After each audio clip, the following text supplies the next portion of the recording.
Introduction to Numbers. Written between 1450 and 1410 BC by Moses himself, the book of Numbers records a tragic story of regret.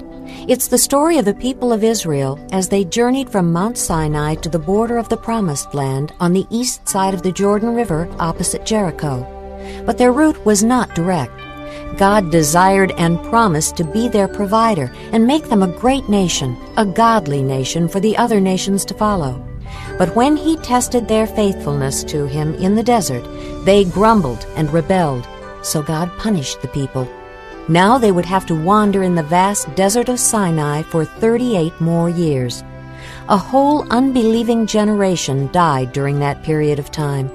Then, after the wilderness years had passed, only their children would enjoy the fulfillment of entering the Promised Land, depending on God, their loving provider. Numbers, chapter 1. The Lord spoke to Moses in the tent of meeting in the desert of Sinai on the first day of the second month of the second year after the Israelites came out of Egypt. He said, "Take a census of the whole Israelite community by their clans and families, listing every man by name, one by one. You and Aaron are to number by their divisions all the men in Israel 20 years old or more who are able to serve in the army. One man from each tribe, each the head of his family, is to help you. These are the names of the men who are to assist you. From Reuben, Elizur, son of Shedeur. From Simeon, Shelumiel, son of Zurishaddai. From Judah, Nahshon, son of Amminadab. From Issachar, Nathaniel, son of Zur. From Zebulun, Eliab, son of Helon. From the sons of Joseph, from Ephraim, Elishama, son of Ammihud. From Manasseh, Gamaliel, son of Pedazur. From Benjamin, Abidan, son of Gideoni. From Dan, Ahiezer, son of Ammishaddai. From Asher, Pagiel, son of Ochran. From Gad, Eliasaph, son of Duel. From Naphtali, Ahira, son of Enon. These were the men appointed from the community, the leaders of their ancestral tribes. They were the heads of the clans of Israel. Moses and Aaron took these men whose names had been given, and they called the whole community together on the first day of the second month. The people indicated their ancestry by their clans and families, and the men 20 years old or more were listed by name, one by one, as the Lord commanded Moses. And so he counted them in the desert of Sinai. From the descendants of Reuben, the firstborn son of Israel, all the men 20 years old or more who were able to serve in the army were listed by name, one by one, according to the records of their clans and families. The number from the tribe of Reuben was 46,500. From the descendants of Simeon, all the men 20 years old or more who were able to serve in the army were counted and listed by name, one by one, according to the records of their clans and families. The number from the tribe of Simeon was 59,300. From the descendants of Gad, all the men 20 years old or more who were able to serve in the army were listed by name according to the records of their clans and families. The number from the tribe of Gad was 45,650. From the descendants of Judah, all the men 20 years old or more who were able to serve in the army were listed by name according to the records of their clans and families. The number from the tribe of Judah was 74,600. From the descendants of Issachar, all the men 20 years old or more who were able to serve in the army were listed by name according to the records of their clans and families. The number from the tribe of Issachar was 54,400. From the descendants of Zebulun, all the men 20 years old or more who were able to serve in the army were listed by name according to the records of their clans and families. The number from the tribe of Zebulun was 57,400. From the sons of Joseph, from the descendants of Ephraim, all the men 20 years old or more who were able to serve in the army were listed by name according to the records of their clans and families. The number from the tribe of Ephraim was 40,500. From the descendants of Manasseh, all the men 20 years old or more who were able to serve in the army were listed by name according to the records of their clans and families. The number from the tribe of Manasseh was 32,200. From the descendants of Benjamin, all the men 20 years old or more who were able to serve in the army were listed by name according to the records of their clans and families. The number from the tribe of Benjamin was 35,400. From the descendants of Dan, all the men 20 years old or more who were able to serve in the army were listed by name according to the records of their clans and families. The number from the tribe of Dan was 62,700. From the descendants of Asher, all the men 20 years old or more who were able to serve in the army were listed by name according to the records of their clans and families. The number from the tribe of Asher was 41,500.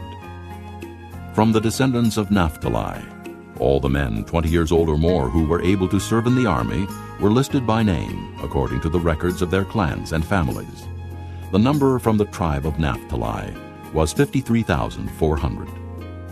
These were the men counted by Moses and Aaron and the 12 leaders of Israel, each one representing his family. All the Israelites 20 years old or more who were able to serve in Israel's army were counted according to their families. The total number was 603,550. The families of the tribe of Levi, however, were not counted along with the others. The Lord had said to Moses, You must not count the tribe of Levi, or include them in the census of the other Israelites. Instead, appoint the Levites to be in charge of the tabernacle of the testimony, over all its furnishings and everything belonging to it. They are to carry the tabernacle and all its furnishings. They are to take care of it and encamp around it.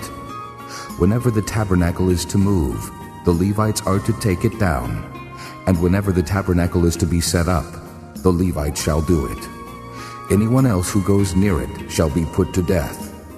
The Israelites are to set up their tents by divisions, each man in his own camp under his own standard. The Levites, however, are to set up their tents around the tabernacle of the testimony, so that wrath will not fall on the Israelite community. The Levites are to be responsible for the care of the tabernacle of the testimony. The Israelites did all this just as the Lord commanded Moses. Chapter 2. The Lord said to Moses and Aaron, The Israelites are to camp around the tent of meeting some distance from it, each man under his standard with the banners of his family. On the east, toward the sunrise, the divisions of the camp of Judah are to encamp under their standard. The leader of the people of Judah is Nahshon, son of Amminadab. His division numbers 74,600. The tribe of Issachar will camp next to them. The leader of the people of Issachar is Nathanael, son of Zur. His division numbers 54,400. The tribe of Zebulun will be next. The leader of the people of Zebulun is Eliab, son of Helon. His division numbers 57,400. All the men assigned to the camp of Judah, according to their divisions, number 186,400. They will set out first. On the south will be the divisions of the camp of Reuben under their standard. The leader of the people of Reuben is Elizur, son of Shedeur. His division numbers 46,500. The tribe of Simeon will camp next to them. The leader of the people of Simeon is Shelumiel, son of Zurishaddai. His division numbers 59,300. The tribe of Gad will be next. The leader of the people of Gad is Eliasaph, son of Duel. His division numbers 45,650. All the men assigned to the camp of Reuben, according to their divisions, number 151,450. They will set out second. Then the tent of meeting and the camp of the Levites will set out in the middle of the camps. They will set out in the same order as they encamp, each in his own place under his standard. On the west will be the divisions of the camp of Ephraim under their standard. The leader of the people of Ephraim is Elishama, son of Ammihud. His division numbers 40,500. The tribe of Manasseh will be next to them. The leader of the people of Manasseh is Gamaliel, son of Pedazur. His division numbers 32,200. The tribe of Benjamin will be next. The leader of the people of Benjamin is Abidan, son of Gideoni. His division numbers 35,400. All the men assigned to the camp of Ephraim, according to their divisions, number 108,100. They will set out third. On the north will be the divisions of the camp of Dan under their standard. The leader of the people of Dan is Ahiezer, son of Ammishaddai. His division numbers 62,700. The tribe of Asher will camp next to them. The leader of the people of Asher is Pagiel, son of Ochran. His division numbers 41,500. The tribe of Naphtali will be next. The leader of the people of Naphtali is Anhiru, son of Enan. His division numbers 53,400. All the men assigned to the camp of Dan number 157,600. They will set out last under their standards. These are the Israelites, counted according to their families. All those in the camps by their divisions number 603,550. The Levites, however, were not counted along with the other Israelites, as the Lord commanded Moses. So the Israelites did everything the Lord commanded Moses. That is the way they encamped under their standards, and that is the way they set out, each with his clan and family. Chapter 3.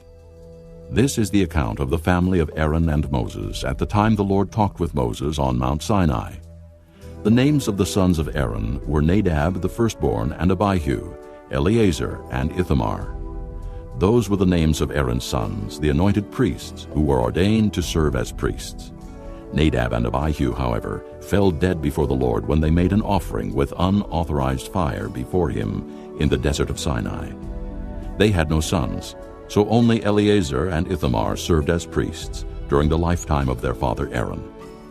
The Lord said to Moses, "Bring the tribe of Levi and present them to Aaron the priest to assist him. They are to perform duties for him and for the whole community at the tent of meeting by doing the work of the tabernacle. They are to take care of all the furnishings of the tent of meeting, fulfilling the obligations of the Israelites by doing the work of the tabernacle. Give the Levites to Aaron and his sons. They are the Israelites who are to be given wholly to him. Appoint Aaron and his sons to serve as priests. Anyone else who approaches the sanctuary must be put to death." The Lord also said to Moses, "I have taken the Levites from among the Israelites in place of the first male offspring of every Israelite woman. The Levites are mine, for all the firstborn are mine. When I struck down all the firstborn in Egypt, I set apart for myself every firstborn in Israel, whether man or animal. They are to be mine. I am the Lord." The Lord said to Moses in the desert of Sinai, "Count the Levites by their families and clans. Count every male a month old or more." So Moses counted them as he was commanded by the word of the Lord. These were the names of the sons of Levi: Gershon, Kohath, and Merari. These were the names of the Gershonite clans: Libni and Shimei. The Kohathite clans: Amram, Izhar, Hebron, and Uzziel. The Merarite clans: Malai and Mushi. These were the Levite clans according to their families. To Gershon belonged the clans of the Libnites and Shimeites.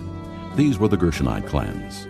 The number of all the males a month old or more who were counted was 7,500.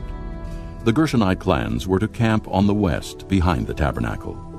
The leader of the families of the Gershonites was Eliasaph, son of Lael. At the tent of meeting, the Gershonites were responsible for the care of the tabernacle and tent, its coverings, the curtain at the entrance to the tent of meeting, the curtains of the courtyard, the curtain at the entrance to the courtyard surrounding the tabernacle and altar, and the ropes and everything related to their use. To Kohath belonged the clans of the Amramites, Izharites, Hebronites, and Uzzielites. These were the Kohathite clans. The number of all the males a month old or more was 8,600. The Kohathites were responsible for the care of the sanctuary. The Kohathite clans were to camp on the south side of the tabernacle. The leader of the families of the Kohathite clans was Elizaphan, son of Uzziel. They were responsible for the care of the ark, the table, the lampstand, the altars, the articles of the sanctuary used in ministering, the curtain, and everything related to their use. The chief leader of the Levites was Eleazar, son of Aaron the priest. He was appointed over those who were responsible for the care of the sanctuary. To Merari belonged the clans of the Mahlites and the Mushites. These were the Merarite clans. The number of all the males a month old or more who were counted was 6,200. The leader of the families of the Merarite clans was Zuriel, son of Abihail. They were to camp on the north side of the tabernacle. The Merarites were appointed to take care of the frames of the tabernacle, its crossbars, posts, bases, all its equipment, and everything related to their use, as well as the posts of the surrounding courtyard with their bases, tent pegs, and ropes. Moses and Aaron and his sons were to camp to the east of the tabernacle toward the sunrise in front of the tent of meeting. They were responsible for the care of the sanctuary on behalf of the Israelites. Anyone else who approached the sanctuary was to be put to death. The total number of Levites counted at the Lord's command by Moses and Aaron, according to their clans, including every male a month old or more, was 22,000. The Lord said to Moses, Count all the firstborn Israelite males who are a month old or more and make a list of their names. Take the Levites for me in place of all the firstborn of the Israelites, and the livestock of the Levites in place of all the firstborn of the livestock of the Israelites. I am the Lord. So Moses counted all the firstborn of the Israelites as the Lord commanded him. The total number of firstborn males a month old or more, listed by name, was 22,273. The Lord also said to Moses, Take the Levites in place of all the firstborn of Israel, and the livestock of the Levites in place of their livestock. The Levites are to be mine. I am the Lord. To redeem the 273 firstborn Israelites who exceed the number of the Levites, collect 5 shekels for each one, according to the sanctuary shekel, which weighs 20 gerahs. Give the money for the redemption of the additional Israelites to Aaron and his sons. So Moses collected the redemption money from those who exceeded the number redeemed by the Levites. From the firstborn of the Israelites, he collected silver weighing 1,365 shekels, according to the sanctuary shekel. Moses gave the redemption money to Aaron and his sons, as he was commanded by the word of the Lord. Chapter 4. The Lord said to Moses and Aaron, Take a census of the Kohathite branch of the Levites by their clans and families. Count all the men from 30 to 50 years of age who come to serve in the work in the tent of meeting. This is the work of the Kohathites in the tent of meeting, the care of the most holy things. When the camp is to move, Aaron and his sons are to go in and take down the shielding curtain and cover the ark of the testimony with it. Then they are to cover this with hides of sea cows. Spread a cloth of solid blue over that, and put the poles in place. Over the table of the presence they are to spread a blue cloth, and put on it the plates, dishes, and bowls, and the jars for drink offerings. The bread that is continually there is to remain on it. Over these they are to spread a scarlet cloth. Cover that with hides of sea cows, and put its poles in place. They are to take a blue cloth and cover the lampstand that is for light, together with its lamps, its wick trimmers and trays, and all its jars for the oil used to supply it. Then they are to wrap it and all its accessories in a covering of hides of sea cows, and put it on a carrying frame. Over the gold altar they are to spread a blue cloth, and cover that with hides of sea cows, and put its poles in place. They are to take all the articles used for ministering in the sanctuary, wrap them in a blue cloth, cover that with hides of sea cows, and put them on a carrying frame. They are to remove the ashes from the bronze altar and spread a purple cloth over it. Then they are to place on it all the utensils used for ministering at the altar, including the fire pans, meat forks, shovels, and sprinkling bowls. Over it they are to spread a covering of hides of sea cows, and put its poles in place. After Aaron and his sons have finished covering the holy furnishings and all the holy articles, and when the camp is ready to move, the Kohathites are to come to do the carrying. But they must not touch the holy things, or they will die. The Kohathites are to carry those things that are in the tent of meeting. Eleazar, son of Aaron, the priest, is to have charge of the oil for the light, the fragrant incense, the regular grain offering, and the anointing oil. He is to be in charge of the entire tabernacle and everything in it, including its holy furnishings and articles. The Lord said to Moses and Aaron, See that the Kohathite tribal clans are not cut off from the Levites, so that they may live and not die when they come near the most holy things. Do this for them. Aaron and his sons are to go into the sanctuary and assign to each man his work and what he is to carry. But the Kohathites must not go in to look at the holy things, even for a moment, or they will die. The Lord said to Moses, Take a census also of the Gershonites by their families and clans. Count all the men from 30 to 50 years of age who come to serve in the work at the tent of meeting. This is the service of the Gershonite clans as they work and carry burdens.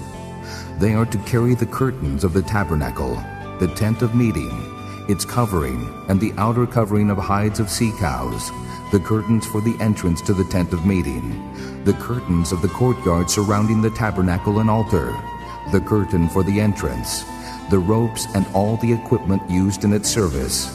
The Gershonites are to do all that needs to be done with these things.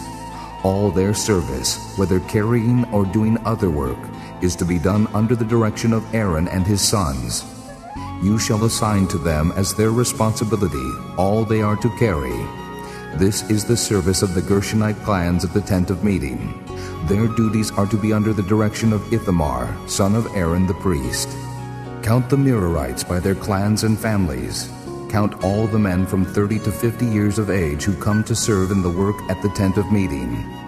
This is their duty as they perform service at the tent of meeting, to carry the frames of the tabernacle, its crossbars, posts, and bases, as well as the posts of the surrounding courtyard with their bases, tent pegs, ropes, all their equipment and everything related to their use. Assign to each man the specific things he is to carry. This is the service of the Merarite clans as they work at the tent of meeting, under the direction of Ithamar, son of Aaron the priest. Moses, Aaron, and the leaders of the community counted the Kohathites by their clans and families. All the men from 30 to 50 years of age who came to serve in the work in the tent of meeting, counted by clans, were 2,750. This was the total of all those in the Kohathite clans who served in the tent of meeting. Moses and Aaron counted them according to the Lord's command through Moses. The Gershonites were counted by their clans and families. All the men from 30 to 50 years of age who came to serve in the work at the tent of meeting, counted by their clans and families, were 2,630. This was the total of those in the Gershonite clans who served at the tent of meeting. Moses and Aaron counted them according to the Lord's command. The Merarites were counted by their clans and families. All the men from 30 to 50 years of age who came to serve in the work at the tent of meeting, counted by their clans, were 3,200. This was the total of those in the Merarite clans. Moses and Aaron counted them according to the Lord's command through Moses. So Moses, Aaron, and the leaders of Israel counted all the Levites by their clans and families.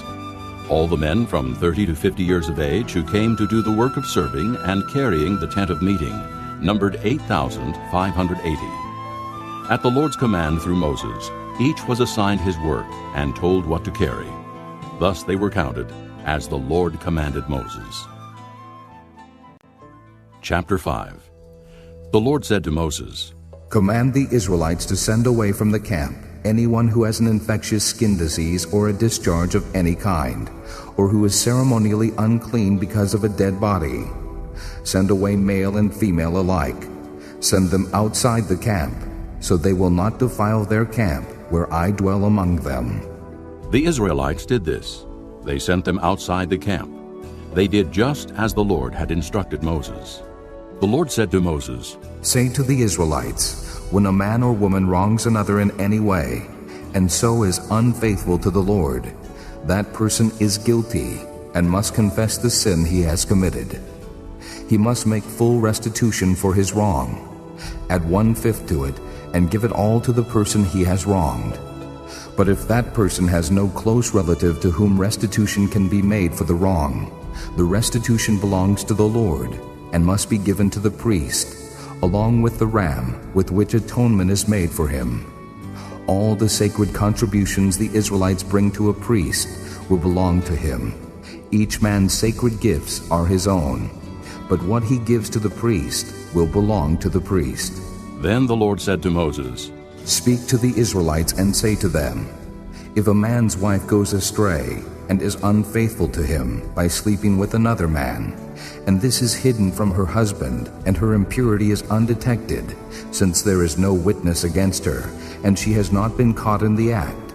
And if feelings of jealousy come over her husband, and he suspects his wife, and she is impure, or if he is jealous, and suspects her even though she is not impure, then he is to take his wife to the priest.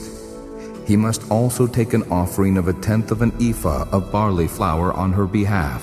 He must not pour oil on it, or put incense on it, because it is a grain offering for jealousy, a reminder offering to draw attention to guilt.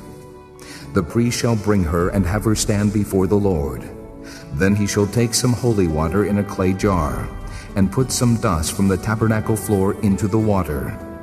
After the priest has had the woman stand before the Lord, he shall loosen her hair, and place in her hands the reminder offering, the grain offering for jealousy, while he himself holds the bitter water that brings a curse.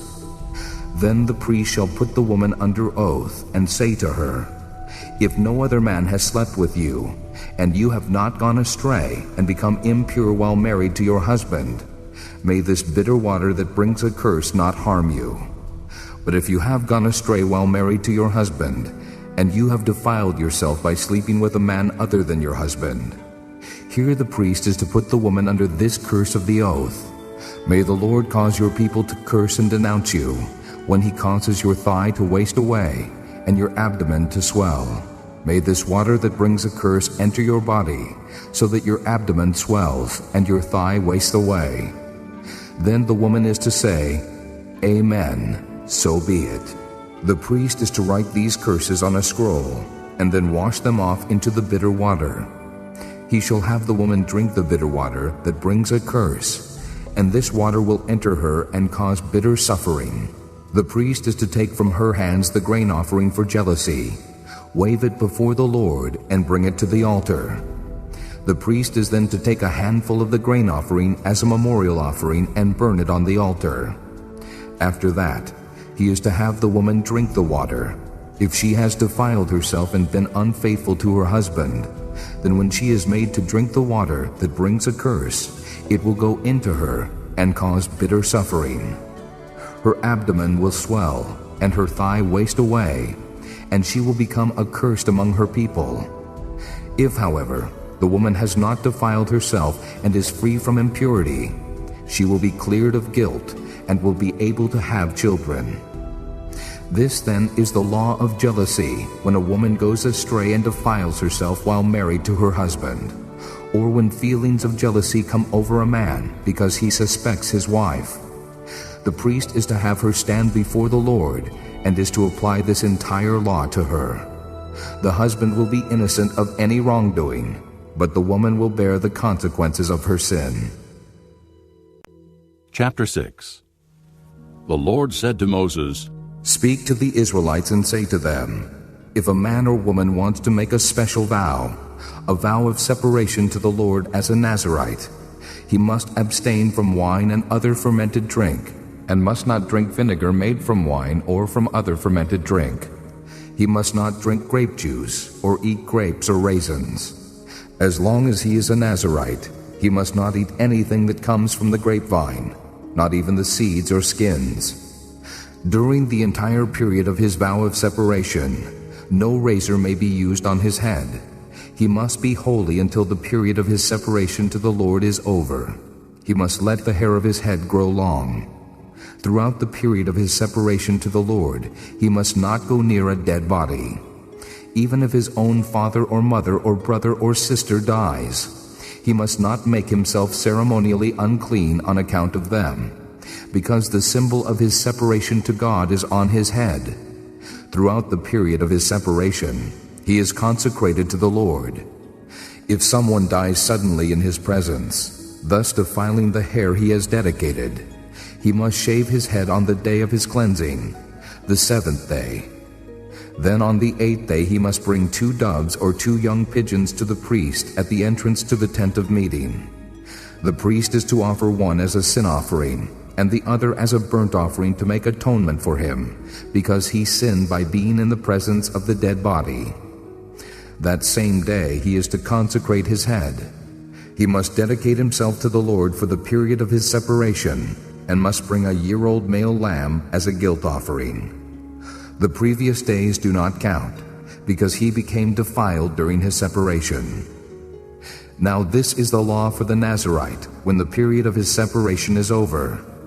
He is to be brought to the entrance to the tent of meeting. There he is to present his offerings to the Lord: a year-old male lamb without defect for a burnt offering, a year-old ewe lamb without defect for a sin offering, a ram without defect for a fellowship offering, together with their grain offerings and drink offerings, and a basket of bread made without yeast, cakes made of fine flour mixed with oil, and wafers spread with oil. The priest is to present them before the Lord, and make the sin offering and the burnt offering. He is to present the basket of unleavened bread, and is to sacrifice the ram as a fellowship offering to the Lord, together with its grain offering and drink offering. Then, at the entrance to the tent of meeting, the Nazirite must shave off the hair that he dedicated. He is to take the hair and put it in the fire that is under the sacrifice of the fellowship offering. After the Nazirite has shaved off the hair of his dedication, the priest is to place in his hands a boiled shoulder of the ram, and a cake and a wafer from the basket, both made without yeast. The priest shall then wave them before the Lord as a wave offering. They are holy and belong to the priest, together with the breast that was waved and the thigh that was presented. After that, the Nazirite may drink wine. This is the law of the Nazirite, who vows his offering to the Lord in accordance with his separation, in addition to whatever else he can afford. He must fulfill the vow he has made, according to the law of the Nazirite. The Lord said to Moses, "Tell Aaron and his sons, this is how you are to bless the Israelites. Say to them, 'The Lord bless you and keep you. The Lord make his face shine upon you and be gracious to you. The Lord turn his face toward you and give you peace.' So they will put my name on the Israelites, and I will bless them." Chapter 7. When Moses finished setting up the tabernacle, he anointed it and consecrated it and all its furnishings. He also anointed and consecrated the altar and all its utensils. Then the leaders of Israel, the heads of families who were the tribal leaders in charge of those who were counted, made offerings. They brought as their gifts before the Lord 6 covered carts and 12 oxen, an ox from each leader, and a cart from every 2. These they presented before the tabernacle. The Lord said to Moses, "Accept these from them, that they may be used in the work of the tent of meeting. Give them to the Levites, as each man's work requires." So Moses took the carts and oxen and gave them to the Levites. He gave 2 carts and 4 oxen to the Gershonites as their work required. And he gave 4 carts and 8 oxen to the Merarites as their work required. They were all under the direction of Ithamar, son of Aaron the priest. But Moses did not give any to the Kohathites, because they were to carry on their shoulders the holy things for which they were responsible. When the altar was anointed, the leaders brought their offerings for its dedication and presented them before the altar. For the Lord had said to Moses, "Each day one leader is to bring his offering for the dedication of the altar." The one who brought his offering on the first day was Nahshon, son of Amminadab of the tribe of Judah. His offering was 1 silver plate weighing 130 shekels, and 1 silver sprinkling bowl weighing 70 shekels, both according to the sanctuary shekel, each filled with fine flour mixed with oil as a grain offering. 1 gold dish weighing 10 shekels, filled with incense, 1 young bull, 1 ram, and 1 male lamb a year old for a burnt offering, 1 male goat for a sin offering, and 2 oxen, 5 rams, 5 male goats, and 5 male lambs a year old, to be sacrificed as a fellowship offering. This was the offering of Nahshon, son of Amminadab. On the second day, Nethanel, son of Zur, the leader of Issachar, brought his offering. The offering he brought was 1 silver plate weighing 130 shekels, and 1 silver sprinkling bowl weighing 70 shekels, both according to the sanctuary shekel, each filled with fine flour mixed with oil as a grain offering. 1 gold dish weighing 10 shekels, filled with incense, 1 young bull, one ram and one male lamb a year old for a burnt offering, one male goat for a sin offering, and 2 oxen, 5 rams, 5 male goats, and 5 male lambs a year old to be sacrificed as a fellowship offering. This was the offering of Nathanael, son of Zuar. On the 3rd day, Eliab, son of Helon, the leader of the people of Zebulun, brought his offering. His offering was 1 silver plate weighing 130 shekels, and 1 silver sprinkling bowl weighing 70 shekels, both according to the sanctuary shekel, each filled with fine flour mixed with oil as a grain offering. 1 gold dish weighing 10 shekels, filled with incense. 1 young bull, 1 ram, and 1 male lamb a year old for a burnt offering. 1 male goat for a sin offering, and 2 oxen, 5 rams, 5 male goats, and 5 male lambs a year old to be sacrificed as a fellowship offering. This was the offering of Eliab, son of Helon. On the 4th day, Elizur, son of Shedeur, the leader of the people of Reuben, brought his offering. His offering was 1 silver plate weighing 130 shekels, and 1 silver sprinkling bowl weighing 70 shekels, both according to the sanctuary shekel, each filled with fine flour mixed with oil as a grain offering. 1 gold dish weighing 10 shekels, filled with incense. 1 young bull, 1 ram, and 1 male lamb a year old for a burnt offering. 1 male goat for a sin offering, and 2 oxen, 5 rams, 5 male goats, and 5 male lambs a year old to be sacrificed as a fellowship offering. This was the offering of Elizur, son of Shedeur. On the 5th day, Shelumiel, son of Zurishaddai, the leader of the people of Simeon, brought his offering. His offering was 1 silver plate weighing 130 shekels, and 1 silver sprinkling bowl weighing 70 shekels, both according to the sanctuary shekel, each filled with fine flour mixed with oil as a grain offering. 1 gold dish weighing 10 shekels, filled with incense. 1 young bull, 1 ram, and 1 male lamb a year old for a burnt offering. 1 male goat for a sin offering, and 2 oxen, 5 rams, 5 male goats, and 5 male lambs a year old to be sacrificed as a fellowship offering. This was the offering of Shelumiel, son of Zurishaddai. On the 6th day, Eliasaph, son of Deuel, the leader of the people of Gad, brought his offering.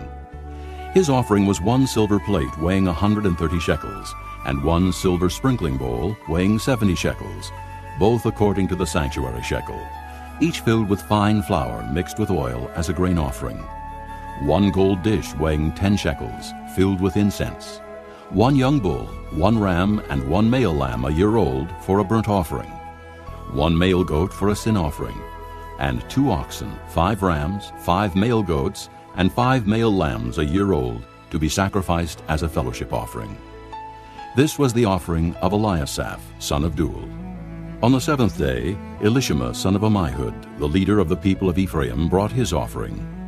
His offering was 1 silver plate weighing 130 shekels, and 1 silver sprinkling bowl weighing 70 shekels, both according to the sanctuary shekel, each filled with fine flour mixed with oil as a grain offering. 1 gold dish weighing 10 shekels, filled with incense. 1 young bull, 1 ram, and 1 male lamb a year old for a burnt offering. 1 male goat for a sin offering, and 2 oxen, 5 rams, 5 male goats, and 5 male lambs a year old to be sacrificed as a fellowship offering. This was the offering of Elishama, son of Ammihud. On the 8th day, Gamaliel, son of Pedazur, the leader of the people of Manasseh, brought his offering. His offering was 1 silver plate weighing 130 shekels, and 1 silver sprinkling bowl weighing 70 shekels, both according to the sanctuary shekel, each filled with fine flour mixed with oil as a grain offering. 1 gold dish weighing 10 shekels, filled with incense. 1 young bull, 1 ram, and 1 male lamb a year old for a burnt offering.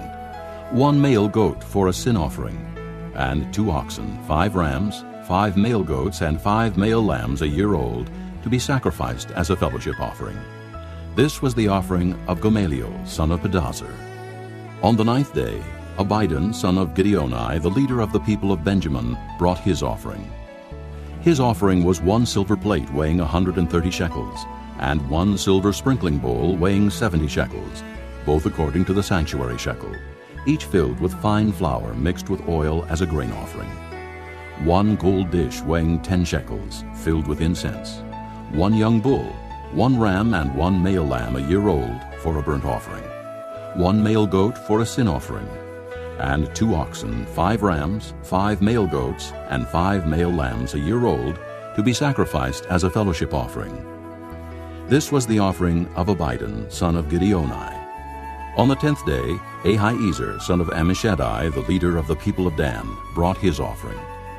His offering was 1 silver plate weighing 130 shekels, and 1 silver sprinkling bowl weighing 70 shekels, both according to the sanctuary shekel, each filled with fine flour mixed with oil as a grain offering. 1 gold dish weighing 10 shekels, filled with incense.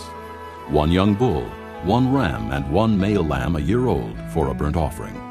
1 male goat for a sin offering, and 2 oxen, 5 rams, 5 male goats, and 5 male lambs a year old, to be sacrificed as a fellowship offering.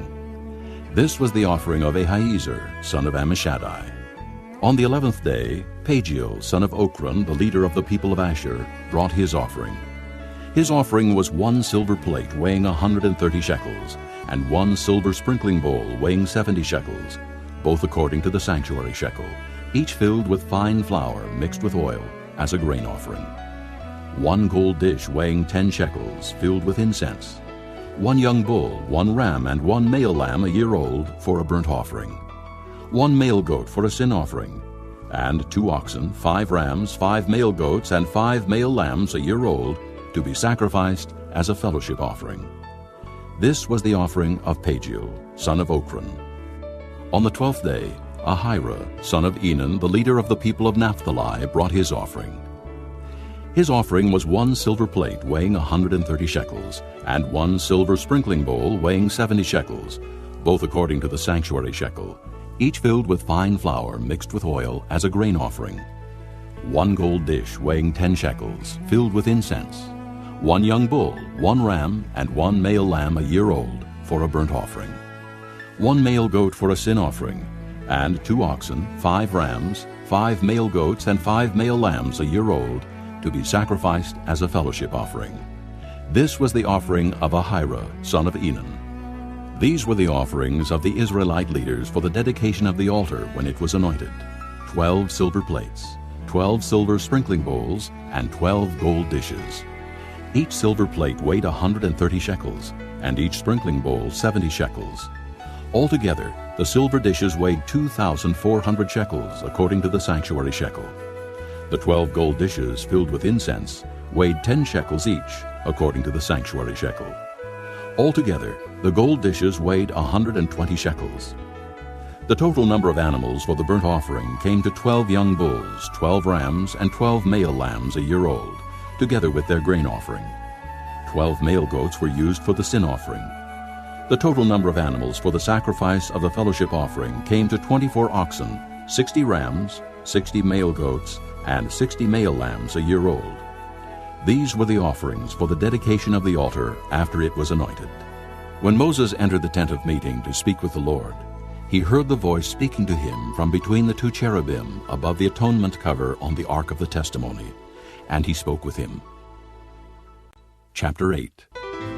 The Lord said to Moses, Speak to Aaron and say to him, When you set up the 7 lamps, they are to light the area in front of the lampstand. Aaron did so. He set up the lamps so that they faced forward on the lampstand, just as the Lord commanded Moses. This is how the lampstand was made. It was made of hammered gold, from its base to its blossoms. The lampstand was made exactly like the pattern the Lord had shown Moses. The Lord said to Moses, Take the Levites from among the other Israelites and make them ceremonially clean. To purify them, do this. Sprinkle the water of cleansing on them. Then have them shave their whole bodies and wash their clothes, and so purify themselves. Have them take a young bull with its grain offering of fine flour mixed with oil. Then you are to take a second young bull for a sin offering. Bring the Levites to the front of the tent of meeting, and assemble the whole Israelite community. You are to bring the Levites before the Lord, and the Israelites are to lay their hands on them. Aaron is to present the Levites before the Lord as a wave offering from the Israelites, so that they may be ready to do the work of the Lord. After the Levites lay their hands on the heads of the bulls, Use the one for a sin offering to the Lord and the other for a burnt offering, to make atonement for the Levites. Have the Levites stand in front of Aaron and his sons, and then present them as a wave offering to the Lord. In this way, you are to set the Levites apart from the other Israelites, and the Levites will be mine. After you have purified the Levites and presented them as a wave offering, they are to come to do their work at the tent of meeting. They are the Israelites who are to be given wholly to me. I have taken them as my own in place of the firstborn, the first male offspring from every Israelite woman. Every firstborn male in Israel, whether man or animal, is mine. When I struck down all the firstborn in Egypt, I set them apart for myself, and I have taken the Levites in place of all the firstborn sons in Israel.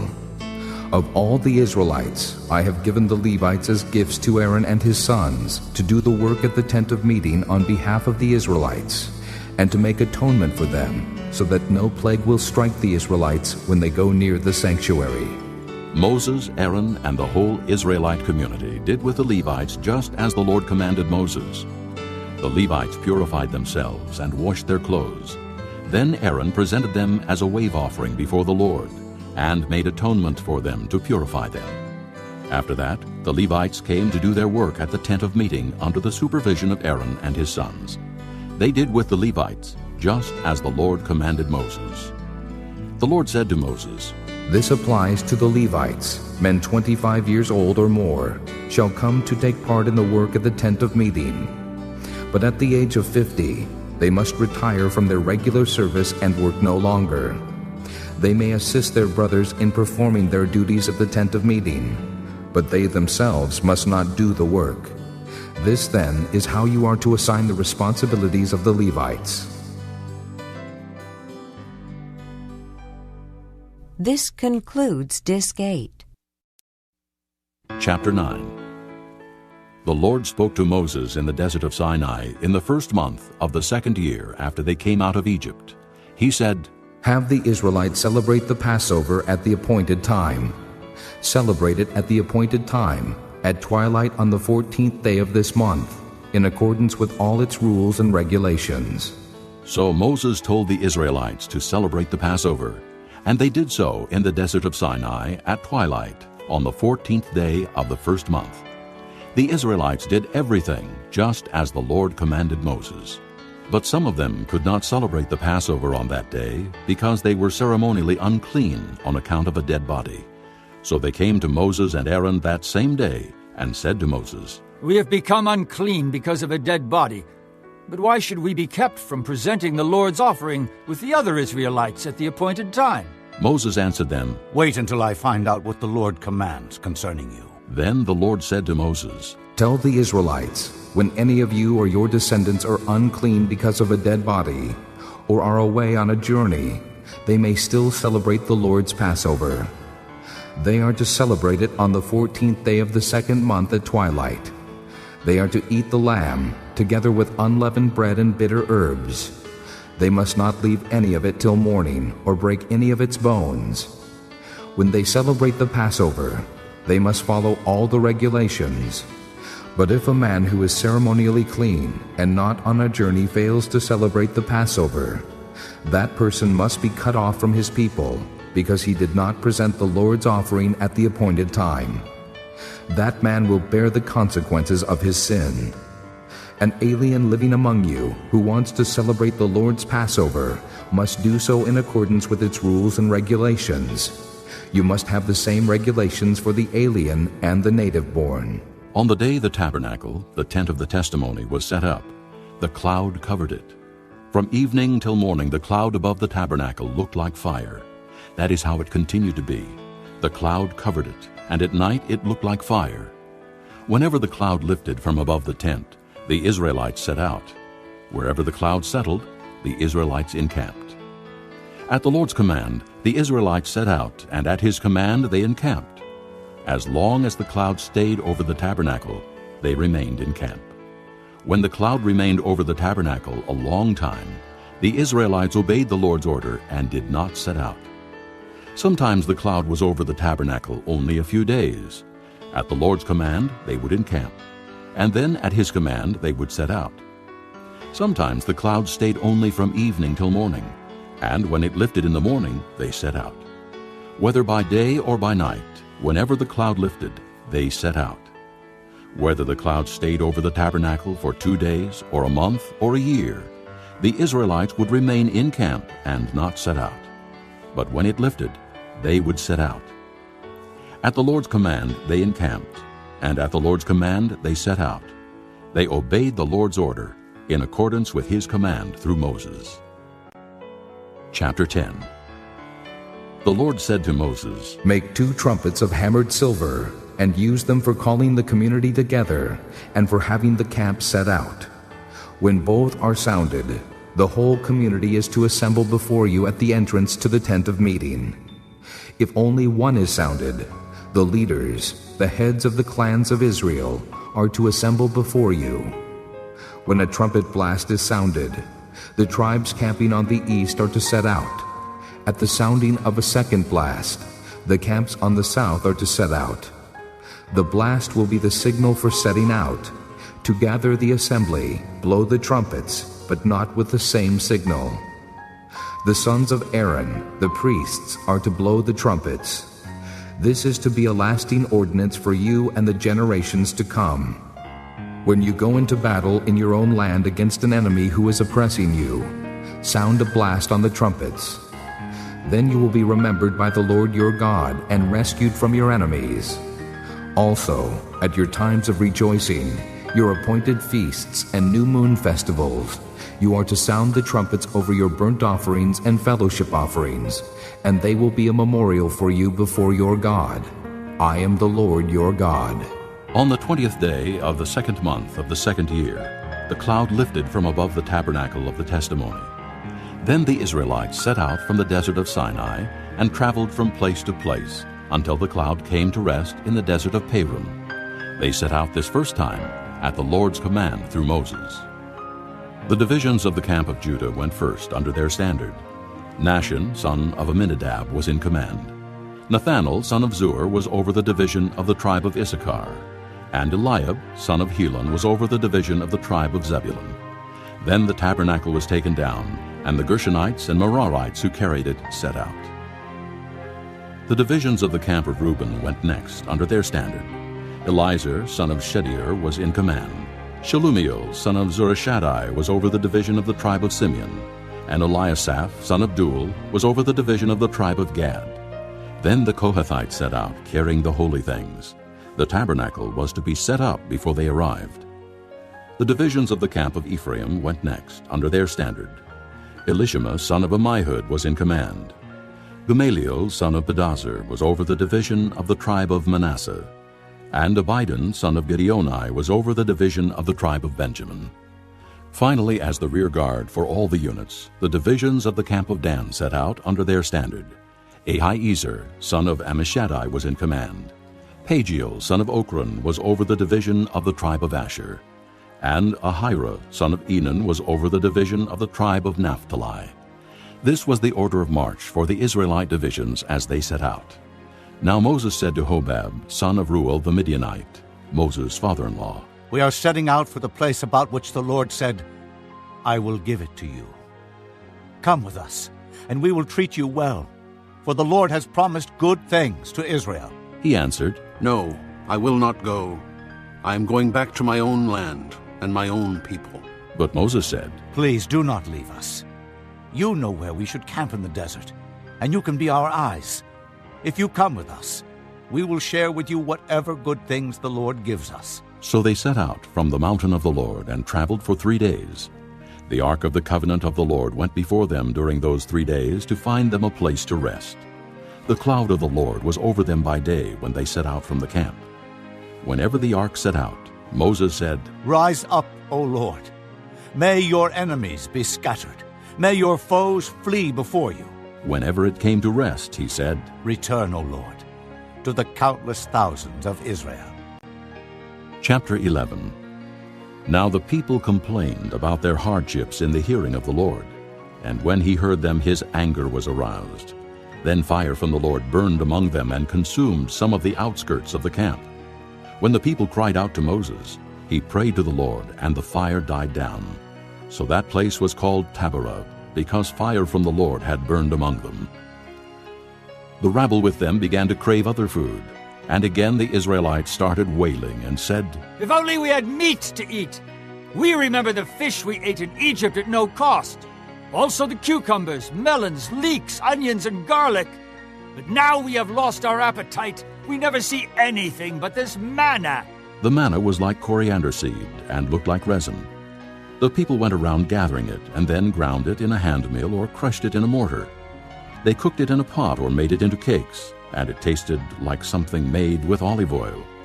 When the dew settled on the camp at night, the manna also came down. Moses heard the people of every family wailing, each at the entrance to his tent. The Lord became exceedingly angry, and Moses was troubled. He asked the Lord, Why have you brought this trouble on your servant? What have I done to displease you, that you put the burden of all these people on me? Did I conceive all these people? Did I give them birth? Why do you tell me to carry them in my arms, as a nurse carries an infant, to the land you promised on oath to their forefathers? Where can I get meat for all these people? They keep wailing to me, Give us meat to eat. I cannot carry all these people by myself. The burden is too heavy for me. If this is how you are going to treat me, put me to death right now, if I have found favor in your eyes, and do not let me face my own ruin. The Lord said to Moses, Bring me 70 of Israel's elders, who are known to you as leaders and officials among the people. Have them come to the tent of meeting, that they may stand there with you. I will come down and speak with you there, and I will take of the Spirit that is on you, and put the Spirit on them. They will help you carry the burden of the people, so that you will not have to carry it alone. Tell the people, Consecrate yourselves in preparation for tomorrow, when you will eat meat. The Lord heard you when you wailed, If only we had meat to eat. We were better off in Egypt. Now the Lord will give you meat, and you will eat it. You will not eat it for just 1 day or 2 days, or 5, 10, or 20 days, but for a whole month, until it comes out of your nostrils and you loathe it, because you have rejected the Lord who is among you, and have wailed before him, saying, Why did we ever leave Egypt? But Moses said, Here I am among 600,000 men on foot, and you say, I will give them meat to eat for a whole month. Would they have enough if flocks and herds were slaughtered for them? Would they have enough if all the fish in the sea were caught for them? The Lord answered Moses, Is the Lord's arm too short? You will now see whether or not what I say will come true for you. So Moses went out and told the people what the Lord had said. He brought together 70 of their elders and had them stand around the tent. Then the Lord came down in the cloud and spoke with him. And he took of the Spirit that was on him and put the Spirit on the 70 elders. When the Spirit rested on them, they prophesied, but they did not do so again. However, 2 men, whose names were Eldad and Medad, had remained in the camp. They were listed among the elders, but did not go out to the tent. Yet the Spirit also rested on them, and they prophesied in the camp. A young man ran and told Moses, Eldad and Medad are prophesying in the camp. Joshua son of Nun, who had been Moses' aide since youth, spoke up and said, Moses, my lord, stop them! But Moses replied, Are you jealous for my sake? I wish that all the Lord's people were prophets, and that the Lord would put his Spirit on them. Then Moses and the elders of Israel returned to the camp. Now a wind went out from the Lord and drove quail in from the sea. It brought them down all around the camp to about 3 feet above the ground, as far as a day's walk in any direction. All that day and night, and all the next day, the people went out and gathered quail. No one gathered less than 10 homers. Then they spread them out all around the camp. But while the meat was still between their teeth, and before it could be consumed, the anger of the Lord burned against the people, and he struck them with a severe plague. Therefore the place was named Kibroth Hattaavah, because there they buried the people who had craved other food. From Kibroth Hattaavah the people traveled to Hazeroth and stayed there. Chapter 12. Miriam and Aaron began to talk against Moses because of his Cushite wife, for he had married a Cushite. Has the Lord spoken only through Moses? They asked. Hasn't he also spoken through us? And the Lord heard this. Now Moses was a very humble man, more humble than anyone else on the face of the earth. At once the Lord said to Moses, Aaron, and Miriam, Come out to the tent of meeting, all three of you. So the three of them came out. Then the Lord came down in a pillar of cloud. He stood at the entrance to the tent and summoned Aaron and Miriam. When both of them stepped forward, he said, Listen to my words. When a prophet of the Lord is among you, I reveal myself to him in visions. I speak to him in dreams. But this is not true of my servant Moses. He is faithful in all my house. With him I speak face to face, clearly, and not in riddles. He sees the form of the Lord. Why then were you not afraid to speak against my servant Moses? The anger of the Lord burned against them, and he left them. When the cloud lifted from above the tent, there stood Miriam, leprous like snow. Aaron turned toward her and saw that she had leprosy, and he said to Moses, Please, my Lord, do not hold against us the sin we have so foolishly committed. Do not let her be like a stillborn infant, coming from its mother's womb with its flesh half eaten away. So Moses cried out to the Lord. O God, please heal her. The Lord replied to Moses, If her father had spit in her face, would she not have been in disgrace for 7 days? Confine her outside the camp for 7 days. After that, she can be brought back. So Miriam was confined outside the camp for 7 days, and the people did not move on till she was brought back. After that, the people left Hazeroth and encamped in the desert of Paran. Chapter 13. The Lord said to Moses, Send some men to explore the land of Canaan, which I am giving to the Israelites. From each ancestral tribe, send one of its leaders. So at the Lord's command, Moses sent them out from the desert of Paran. All of them were leaders of the Israelites. These are their names. From the tribe of Reuben, Shammua, son of Zachar. From the tribe of Simeon, Shaphat, son of Hori. From the tribe of Judah, Caleb, son of Jephunneh. From the tribe of Issachar, Igal, son of Joseph. From the tribe of Ephraim, Hoshea, son of Nun. From the tribe of Benjamin, Paltai, son of Raphu. From the tribe of Zebulun, Gadiel, son of Sodai. From the tribe of Manasseh, a tribe of Joseph, Gadai, son of Susai. From the tribe of Dan, Amiel, son of Gemalli. From the tribe of Asher, Sether, son of Michael. From the tribe of Naphtali, Nabai, son of Vophsi. From the tribe of Gad, Guel, son of Machi. These are the names of the men Moses sent to explore the land. Moses gave Hoshea, son of Nun, the name Joshua. When Moses sent them to explore Canaan, he said, Go up through the Negev and on into the hill country. See what the land is like, and whether the people who live there are strong or weak, few or many. What kind of land do they live in? Is it good or bad? What kind of towns do they live in? Are they unwalled or fortified? How is the soil? Is it fertile or poor? Are there trees on it or not? Do your best to bring back some of the fruit of the land. It was the season for the first ripe grapes. So they went up and explored the land from the desert of Zin as far as Rehob toward Lebo-Hamath. They went up through the Negev and came to Hebron, where Ahiman, Sheshai, and Talmai, the descendants of Anak, lived. Hebron had been built 7 years before Zoan in Egypt. When they reached the valley of Eshcol, they cut off a branch bearing a single cluster of grapes. 2 of them carried it on a pole between them, along with some pomegranates and figs. That place was called the Valley of Eshcol because of the cluster of grapes the Israelites cut off there. At the end of 40 days, they returned from exploring the land.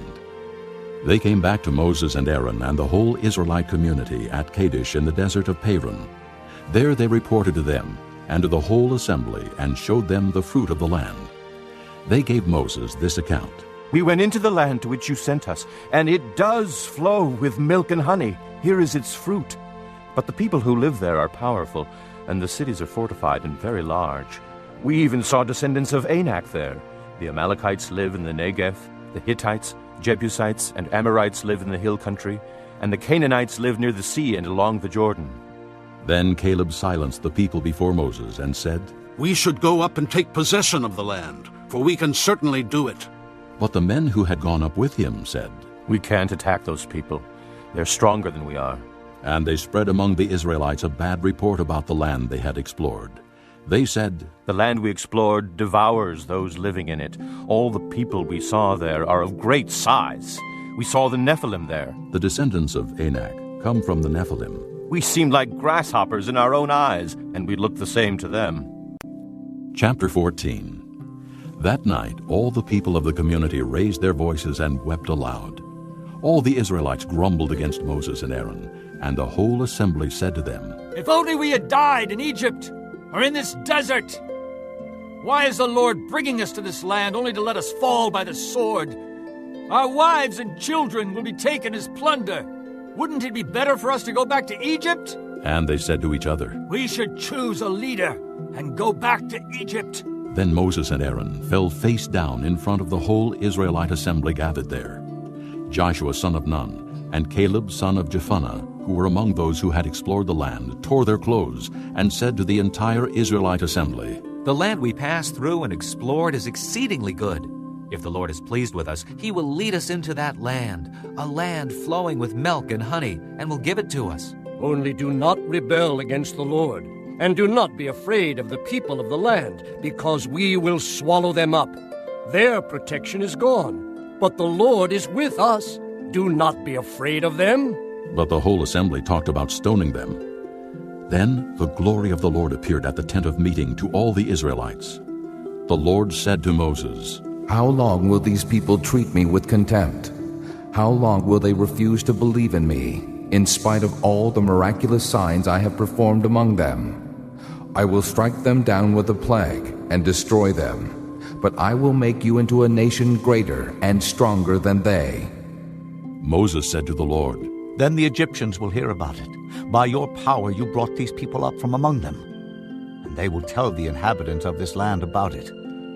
They have already heard that you, O Lord, are with these people, and that you, O Lord, have been seen face to face, that your cloud stays over them, and yet you go before them in a pillar of cloud by day, and a pillar of fire by night. If you put these people to death all at one time, the nations who have heard this report about you will say, The Lord was not able to bring these people into the land he promised them on oath, so he slaughtered them in the desert. Now may the Lord's strength be displayed, just as you have declared. The Lord is slow to anger, abounding in love and forgiving sin and rebellion. Yet he does not leave the guilty unpunished. He punishes the children for the sin of the fathers, to the third and fourth generation. In accordance with your great love, forgive the sin of these people, just as you have pardoned them from the time they left Egypt until now. The Lord replied, I have forgiven them as you asked. Nevertheless, as surely as I live, and as surely as the glory of the Lord fills the whole earth, not one of the men who saw my glory and the miraculous signs I performed in Egypt and in the desert, but who disobeyed me and tested me 10 times, not one of them will ever see the land I promised on oath to their forefathers. No one who has treated me with contempt will ever see it. But because my servant Caleb has a different spirit and follows me wholeheartedly, I will bring him into the land he went to, and his descendants will inherit it. Since the Amalekites and Canaanites are living in the valleys, turn back tomorrow and set out toward the desert along the route to the Red Sea. The Lord said to Moses and Aaron, How long will this wicked community grumble against me? I have heard the complaints of these grumbling Israelites. So tell them, As surely as I live, declares the Lord, I will do to you the very things I heard you say. In this desert your bodies will fall, every one of you, 20 years old or more, who was counted in the census, and who has grumbled against me. Not one of you will enter the land I swore with uplifted hand to make your home, except Caleb, son of Jephunneh, and Joshua, son of Nun. As for your children, that you said would be taken as plunder, I will bring them in to enjoy the land you have rejected. But you, your bodies will fall in this desert. Your children will be shepherds here for 40 years, suffering for your unfaithfulness, until the last of your bodies lies in the desert. For 40 years, 1 year for each of the 40 days you explored the land. You will suffer for your sins and know what it is like to have me against you. I, the Lord, have spoken, and I will surely do these things to this whole wicked community, which has banded together against me. They will meet their end in this desert. Here they will die. So the men Moses had sent to explore the land, who returned and made the whole community grumble against him by spreading a bad report about it. These men, responsible for spreading the bad report about the land, were struck down and died of a plague before the Lord. Of the men who went to explore the land, only Joshua son of Nun and Caleb son of Jephunneh survived. When Moses reported this to all the Israelites, they mourned bitterly. Early the next morning they went up toward the high hill country. "We have sinned," they said. "We will go up to the place the Lord promised." But Moses said, "Why are you disobeying the Lord's command? This will not succeed. Do not go up, because the Lord is not with you. You will be defeated by your enemies. For the Amalekites and Canaanites will face you there. Because you have turned away from the Lord, he will not be with you, and you will fall by the sword." Nevertheless, in their presumption, they went up toward the high hill country, though neither Moses nor the ark of the Lord's covenant moved from the camp. Then the Amalekites and Canaanites who lived in that hill country came down and attacked them and beat them down all the way to Hormah. Chapter 15. The Lord said to Moses, "Speak to the Israelites and say to them, after you enter the land I am giving you as a home, and you present to the Lord offerings made by fire, from the herd or the flock, as an aroma pleasing to the Lord, whether burnt offerings or sacrifices, for special vows or free will offerings or festival offerings. Then the one who brings his offering shall present to the Lord a grain offering of 1/10 of an ephah of fine flour, mixed with 1/4 of a hin of oil. With each lamb for the burnt offering or the sacrifice, prepare 1/4 of a hin of wine as a drink offering. With a ram, prepare a grain offering of 2/10 of an ephah of fine flour mixed with 1/3 of a hin of oil, and 1/3 of a hin of wine as a drink offering. Offer it as an aroma pleasing to the Lord. When you prepare a young bull as a burnt offering or sacrifice for a special vow or a fellowship offering to the Lord, bring with the bull a grain offering of 3/10 of an ephah of fine flour mixed with 1/2 a hin of oil. Also, bring 1/2 a hin of wine as a drink offering. It will be an offering made by fire, an aroma pleasing to the Lord. Each bull or ram, each lamb or young goat, is to be prepared in this manner. Do this for each one, for as many as you prepare. Everyone who is native-born must do these things in this way when he brings an offering made by fire, as an aroma pleasing to the Lord. For the generations to come, whenever an alien or anyone else living among you presents an offering made by fire as an aroma pleasing to the Lord, he must do exactly as you do. The community is to have the same rules for you and for the alien living among you. This is a lasting ordinance for the generations to come. You and the alien shall be the same before the Lord. The same laws and regulations will apply both to you and to the alien living among you." The Lord said to Moses, "Speak to the Israelites and say to them, when you enter the land to which I am taking you, and you eat the food of the land, present a portion as an offering to the Lord. Present a cake from the first of your ground meal, and present it as an offering from the threshing floor. Throughout the generations to come, you are to give this offering to the Lord from the first of your ground meal. Now, if you unintentionally fail to keep any of these commands the Lord gave Moses, any of the Lord's commands to you through him, from the day the Lord gave them and continuing through the generations to come, and if this is done unintentionally without the community being aware of it, then the whole community is to offer a young bull for a burnt offering as an aroma pleasing to the Lord, along with its prescribed grain offering and drink offering, and a male goat for a sin offering. The priest is to make atonement for the whole Israelite community, and they will be forgiven. For it was not intentional, and they have brought to the Lord for their wrong an offering made by fire and a sin offering. The whole Israelite community and the aliens living among them will be forgiven, because all the people were involved in the unintentional wrong. But if just one person sins unintentionally, he must bring a year-old female goat for a sin offering. The priest is to make atonement before the Lord for the one who erred by sinning unintentionally, and when atonement has been made for him, he will be forgiven. One and the same law applies to everyone who sins unintentionally, whether he is a native-born Israelite or an alien. But anyone who sins defiantly, whether native-born or alien, blasphemes the Lord, and that person must be cut off from his people. Because he has despised the Lord's word and broken his commands, that person must surely be cut off. His guilt remains on him. While the Israelites were in the desert, a man was found gathering wood on the Sabbath day. Those who found him gathering wood brought him to Moses and Aaron and the whole assembly, and they kept him in custody because it was not clear what should be done to him. Then the Lord said to Moses, "The man must die. The whole assembly must stone him outside the camp." So the assembly took him outside the camp and stoned him to death, as the Lord commanded Moses. The Lord said to Moses, "Speak to the Israelites and say to them, throughout the generations to come, you are to make tassels on the corners of your garments, with a blue cord on each tassel.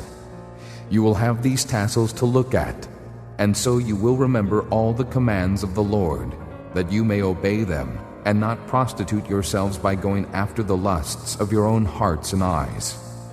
Then you will remember to obey all my commands, and will be consecrated to your God.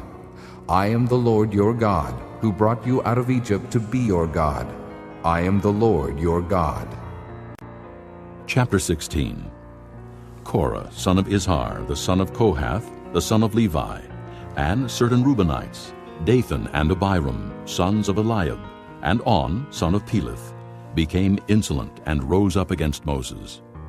With them were 250 Israelite men, well-known community leaders who had been appointed members of the council. They came as a group to oppose Moses and Aaron, and said to them, "You have gone too far. The whole community is holy, every one of them, and the Lord is with them. Why then do you set yourselves above the Lord's assembly?" When Moses heard this, he fell face down. Then he said to Korah and all his followers, "In the morning, the Lord will show who belongs to him and who is holy, and he will have that person come near him. The man he chooses, he will cause to come near him. You, Korah, and all your followers are to do this. Take censers, and tomorrow put fire and incense in them before the Lord. The man the Lord chooses will be the one who is holy. You Levites have gone too far." Moses also said to Korah, "Now listen, you Levites.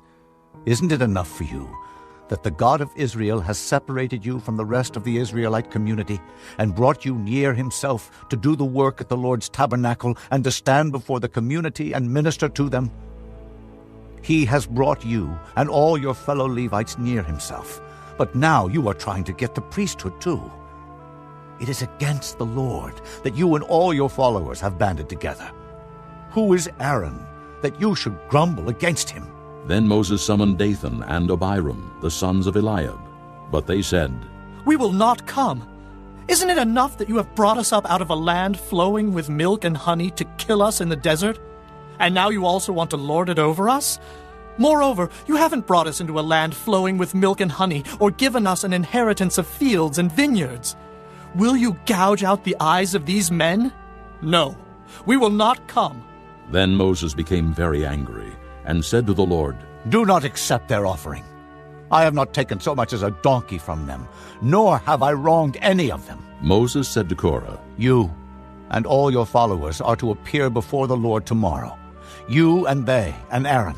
Each man is to take his censer and put incense in it, 250 censers in all, and present it before the Lord. You and Aaron are to present your censers also. So each man took his censer, put fire and incense in it, and stood with Moses and Aaron at the entrance to the tent of meeting. When Korah had gathered all his followers in opposition to them at the entrance to the tent of meeting, the glory of the Lord appeared to the entire assembly. The Lord said to Moses and Aaron, "Separate yourselves from this assembly, so I can put an end to them at once." But Moses and Aaron fell face down and cried out, O God, God of the spirits of all mankind, will you be angry with the entire assembly when only one man sins? Then the Lord said to Moses, "Say to the assembly, move away from the tents of Korah, Dathan, and Abiram." Moses got up and went to Dathan and Abiram, and the elders of Israel followed him. He warned the assembly, Move back from the tents of these wicked men. Do not touch anything belonging to them, or you will be swept away because of all their sins. So they moved away from the tents of Korah, Dathan, and Abiram. Dathan and Abiram had come out and were standing with their wives, children, and little ones at the entrances to their tents. Then Moses said, This is how you will know that the Lord has sent me to do all these things, and that it was not my idea. If these men die a natural death and experience only what usually happens to men, then the Lord has not sent me. But if the Lord brings about something totally new, and the earth opens its mouth and swallows them with everything that belongs to them, and they go down alive into the grave, then you will know that these men have treated the Lord with contempt.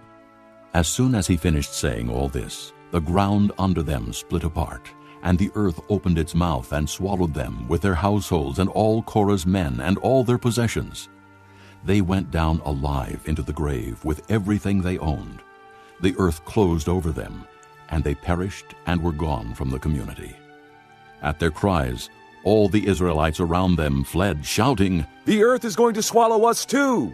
And fire came out from the Lord and consumed the 250 men who were offering the incense.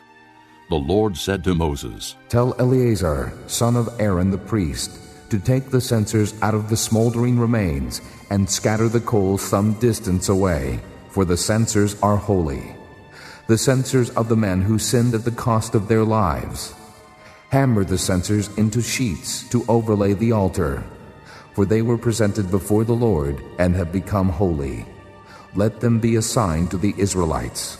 So Eleazar the priest collected the bronze censers brought by those who had been burned up, and he had them hammered out to overlay the altar, as the Lord directed him through Moses. This was to remind the Israelites that no one except a descendant of Aaron should come to burn incense before the Lord, or he would become like Korah and his followers. The next day the whole Israelite community grumbled against Moses and Aaron. You have killed the Lord's people, they said. But when the assembly gathered in opposition to Moses and Aaron and turned toward the tent of meeting, suddenly the cloud covered it, and the glory of the Lord appeared. Then Moses and Aaron went to the front of the tent of meeting, and the Lord said to Moses, "Get away from this assembly, so I can put an end to them at once." And they fell face down.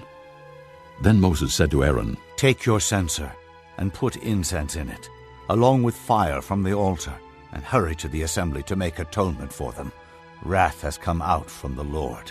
The plague has started. So Aaron did as Moses said, and ran into the midst of the assembly. The plague had already started among the people, but Aaron offered the incense and made atonement for them. He stood between the living and the dead, and the plague stopped. But 14,700 people died from the plague, in addition to those who had died because of Korah. Then Aaron returned to Moses at the entrance to the tent of meeting, for the plague had stopped. Chapter 17. The Lord said to Moses, "Speak to the Israelites, and get 12 staffs from them, one from the leader of each of their ancestral tribes. Write the name of each man on his staff. On the staff of Levi, write Aaron's name, for there must be one staff for the head of each ancestral tribe. Place them in the tent of meeting, in front of the testimony where I meet with you. The staff belonging to the man I choose will sprout, and I will rid myself of this constant grumbling against you by the Israelites." So Moses spoke to the Israelites, and their leaders gave him 12 staffs, one for the leader of each of their ancestral tribes, and Aaron's staff was among them. Moses placed the staffs before the Lord in the tent of the testimony.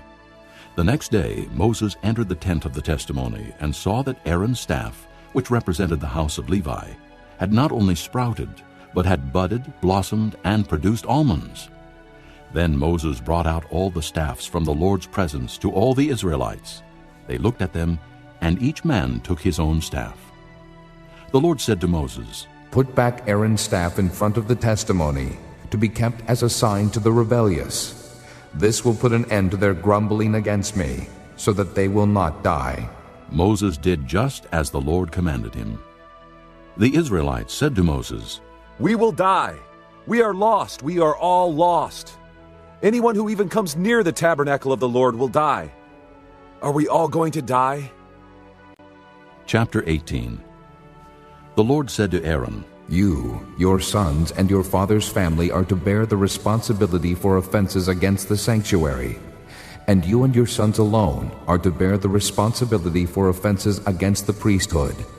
Bring your fellow Levites from your ancestral tribe to join you and assist you when you and your sons minister before the tent of the testimony. They are to be responsible to you and are to perform all the duties of the tent. But they must not go near the furnishings of the sanctuary or the altar, or both they and you will die.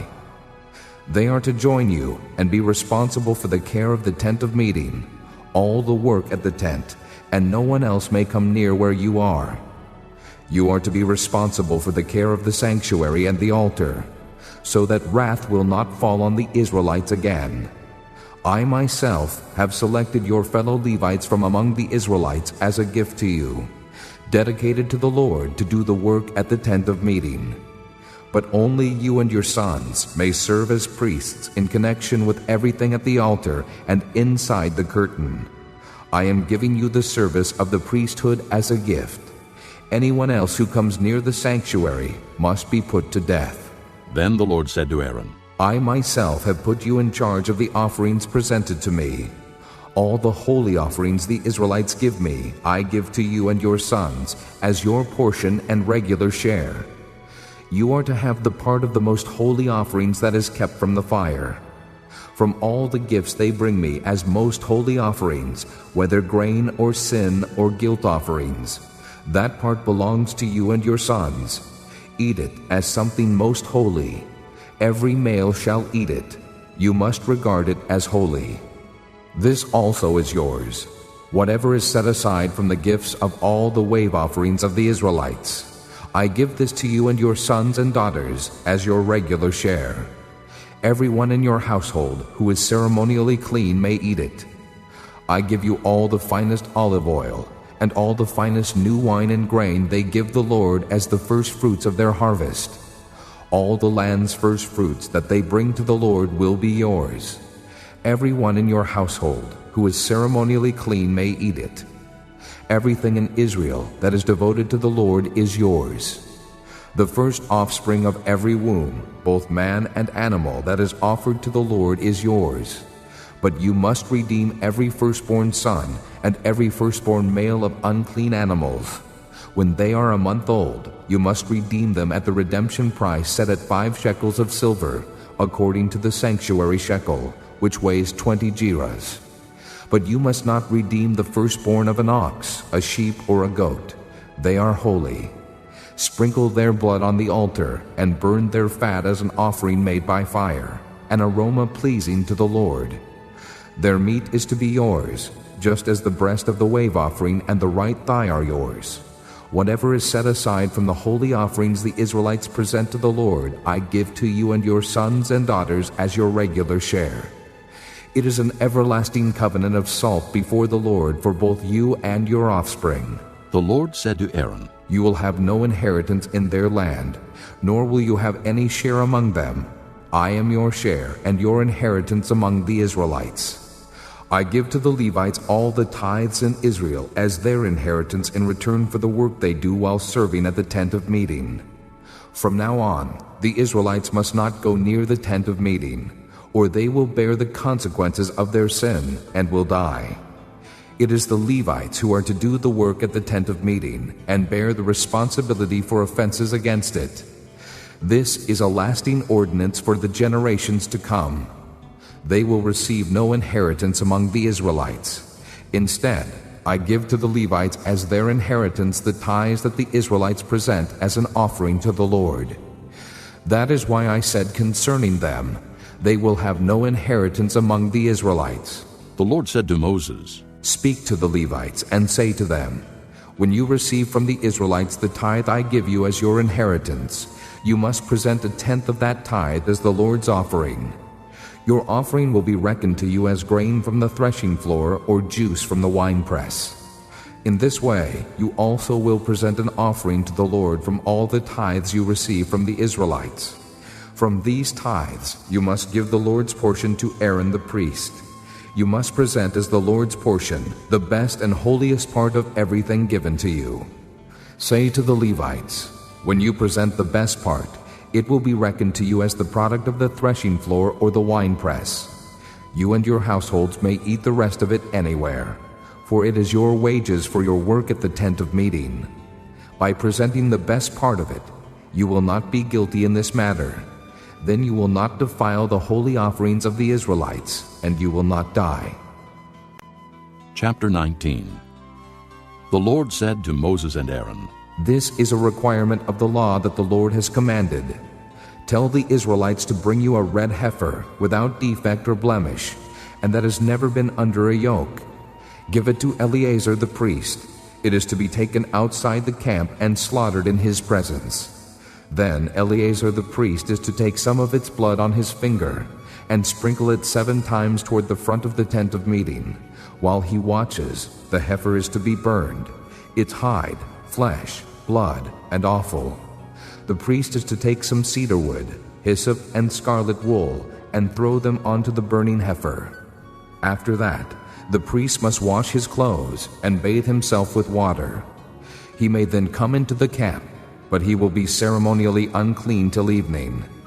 The man who burns it must also wash his clothes and bathe with water, and he too will be unclean till evening. A man who is clean shall gather up the ashes of the heifer and put them in a ceremonially clean place outside the camp. They shall be kept by the Israelite community for use in the water of cleansing. It is for purification from sin. The man who gathers up the ashes of the heifer must also wash his clothes, and he too will be unclean till evening. This will be a lasting ordinance, both for the Israelites and for the aliens living among them. Whoever touches the dead body of anyone will be unclean for 7 days. He must purify himself with the water on the 3rd day and on the 7th day. Then he will be clean. But if he does not purify himself on the 3rd and 7th days, he will not be clean. Whoever touches the dead body of anyone and fails to purify himself defiles the Lord's tabernacle. That person must be cut off from Israel. Because the water of cleansing has not been sprinkled on him, he is unclean. His uncleanness remains on him. This is the law that applies when a person dies in a tent. Anyone who enters the tent and anyone who is in it will be unclean for 7 days. And every open container without a lid fastened on it will be unclean. Anyone out in the open who touches someone who has been killed with a sword, or someone who has died a natural death, or anyone who touches a human bone or a grave will be unclean for 7 days. For the unclean person, put some ashes from the burnt purification offering into a jar and pour fresh water over them. Then a man who is ceremonially clean is to take some hyssop, dip it in the water, and sprinkle the tent and all the furnishings and the people who were there. He must also sprinkle anyone who has touched a human bone or a grave, or someone who has been killed, or someone who has died a natural death. The man who is clean is to sprinkle the unclean person on the 3rd and 7th days, and on the 7th day he is to purify him. The person being cleansed must wash his clothes and bathe with water, and that evening he will be clean. But if a person who is unclean does not purify himself, he must be cut off from the community, because he has defiled the sanctuary of the Lord. The water of cleansing has not been sprinkled on him, and he is unclean. This is a lasting ordinance for them. The man who sprinkles the water of cleansing must also wash his clothes, and anyone who touches the water of cleansing will be unclean till evening. Anything that an unclean person touches becomes unclean, and anyone who touches it becomes unclean till evening. Chapter 20. In the first month, the whole Israelite community arrived at the desert of Zin, and they stayed at Kadesh. There Miriam died and was buried. Now there was no water for the community, and the people gathered in opposition to Moses and Aaron. They quarreled with Moses and said, "If only we had died when our brothers fell dead before the Lord. Why did you bring the Lord's community into this desert, that we and our livestock should die here? Why did you bring us up out of Egypt to this terrible place? It has no grain or figs, grapevines or pomegranates, and there is no water to drink." Moses and Aaron went from the assembly to the entrance to the tent of meeting and fell face down, and the glory of the Lord appeared to them. The Lord said to Moses, "Take the staff, and you and your brother Aaron gather the assembly together. Speak to that rock before their eyes, and it will pour out its water. You will bring water out of the rock for the community, so they and their livestock can drink." So Moses took the staff from the Lord's presence, just as he commanded him. He and Aaron gathered the assembly together in front of the rock, and Moses said to them, "Listen, you rebels. Must we bring you water out of this rock?" Then Moses raised his arm and struck the rock twice with his staff. Water gushed out, and the community and their livestock drank. But the Lord said to Moses and Aaron, "Because you did not trust in me enough to honor me as holy in the sight of the Israelites, you will not bring this community into the land I give them." These were the waters of Meribah, where the Israelites quarreled with the Lord, and where he showed himself holy among them. Moses sent messengers from Kadesh to the king of Edom, saying, "This is what your brother Israel says. You know about all the hardships that have come upon us. Our forefathers went down into Egypt, and we lived there many years. The Egyptians mistreated us and our fathers. But when we cried out to the Lord, he heard our cry and sent an angel and brought us out of Egypt. Now we are here at Kadesh, a town on the edge of your territory. Please, let us pass through your country. We will not go through any field or vineyard or drink water from any well. We will travel along the king's highway and not turn to the right or to the left until we have passed through your territory." But Edom answered, "You may not pass through here. If you try, we will march out and attack you with the sword." The Israelites replied, "We will go along the main road, and if we or our livestock drink any of your water, we will pay for it. We only want to pass through on foot, nothing else." Again they answered, "You may not pass through." Then Edom came out against them with a large and powerful army. Since Edom refused to let them go through their territory, Israel turned away from them. The whole Israelite community set out from Kadesh and came to Mount Hor. At Mount Hor, near the border of Edom, the Lord said to Moses and Aaron, "Aaron will be gathered to his people. He will not enter the land I give the Israelites, because both of you rebelled against my command at the waters of Meribah. Get Aaron and his son Eleazar and take them up Mount Hor. Remove Aaron's garments and put them on his son Eleazar, for Aaron will be gathered to his people. He will die there." Moses did as the Lord commanded. They went up Mount Hor in the sight of the whole community. Moses removed Aaron's garments and put them on his son Eleazar, and Aaron died there on top of the mountain. Then Moses and Eleazar came down from the mountain, and when the whole community learned that Aaron had died, the entire house of Israel mourned for him 30 days. Chapter 21. When the Canaanite king of Arad, who lived in the Negev, heard that Israel was coming along the road to Atharim, he attacked the Israelites and captured some of them. Then Israel made this vow to the Lord, "If you will deliver these people into our hands, we will totally destroy their cities." The Lord listened to Israel's plea and gave the Canaanites over to them. They completely destroyed them and their towns, so the place was named Hormah. They traveled from Mount Hor along the route to the Red Sea to go around Edom. But the people grew impatient on the way. They spoke against God and against Moses and said, "Why have you brought us up out of Egypt to die in the desert? There is no bread, there is no water, and we detest this miserable food." Then the Lord sent venomous snakes among them. They bit the people, and many Israelites died. The people came to Moses and said, "We sinned when we spoke against the Lord and against you. Pray that the Lord will take the snakes away from us." So Moses prayed for the people. The Lord said to Moses, "Make a snake and put it up on a pole. Anyone who is bitten can look at it and live." So Moses made a bronze snake and put it up on a pole. Then when anyone was bitten by a snake and looked at the bronze snake, he lived. The Israelites moved on and camped at Oboth. Then they set out from Oboth and camped in Abarim, in the desert that faces Moab toward the sunrise. From there they moved on and camped in the Zered Valley. They set out from there and camped alongside the Arnon, which is in the desert extending into Amorite territory. The Arnon is the border of Moab, between Moab and the Amorites. That is why the book of the wars of the Lord says, "Waheb in Suphah and the ravines, the Arnon and the slopes of the ravines that lead to the site of Ar, and lie along the border of Moab."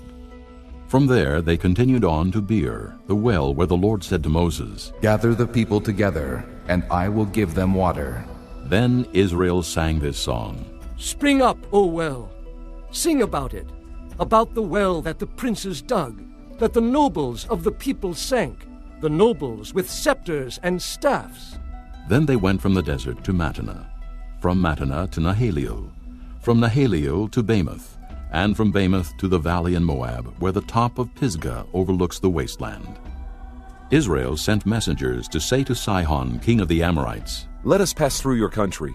We will not turn aside into any field or vineyard, or drink water from any well. We will travel along the king's highway until we have passed through your territory." But Sihon would not let Israel pass through his territory. He mustered his entire army and marched out into the desert against Israel. When he reached Jahaz, he fought with Israel. Israel, however, put him to the sword and took over his land from the Arnon to the Jabbok, but only as far as the Ammonites, because their border was fortified. Israel captured all the cities of the Amorites and occupied them, including Heshbon and all its surrounding settlements. Heshbon was the city of Sihon, king of the Amorites, who had fought against the former king of Moab and had taken from him all his land as far as the Arnon. That is why the poets say, "Come to Heshbon and let it be rebuilt. Let Sihon's city be restored." Fire went out from Heshbon, a blaze from the city of Sihon. It consumed Ar of Moab, the citizens of Arnon's heights. Woe to you, O Moab! You are destroyed, O people of Chemosh. He has given up his sons as fugitives, and his daughters as captives, to Sihon, king of the Amorites. But we have overthrown them. Heshbon is destroyed all the way to Dibon. We have demolished them as far as Nophah, which extends to Medeba. So Israel settled in the land of the Amorites. After Moses had sent spies to Jazer, the Israelites captured its surrounding settlements and drove out the Amorites who were there. Then they turned and went up along the road toward Bashan, and Og, king of Bashan, and his whole army marched out to meet them in battle at Edrei. The Lord said to Moses, "Do not be afraid of him, for I have handed him over to you with his whole army and his land. Do to him what you did to Sihon, king of the Amorites, who reigned in Heshbon."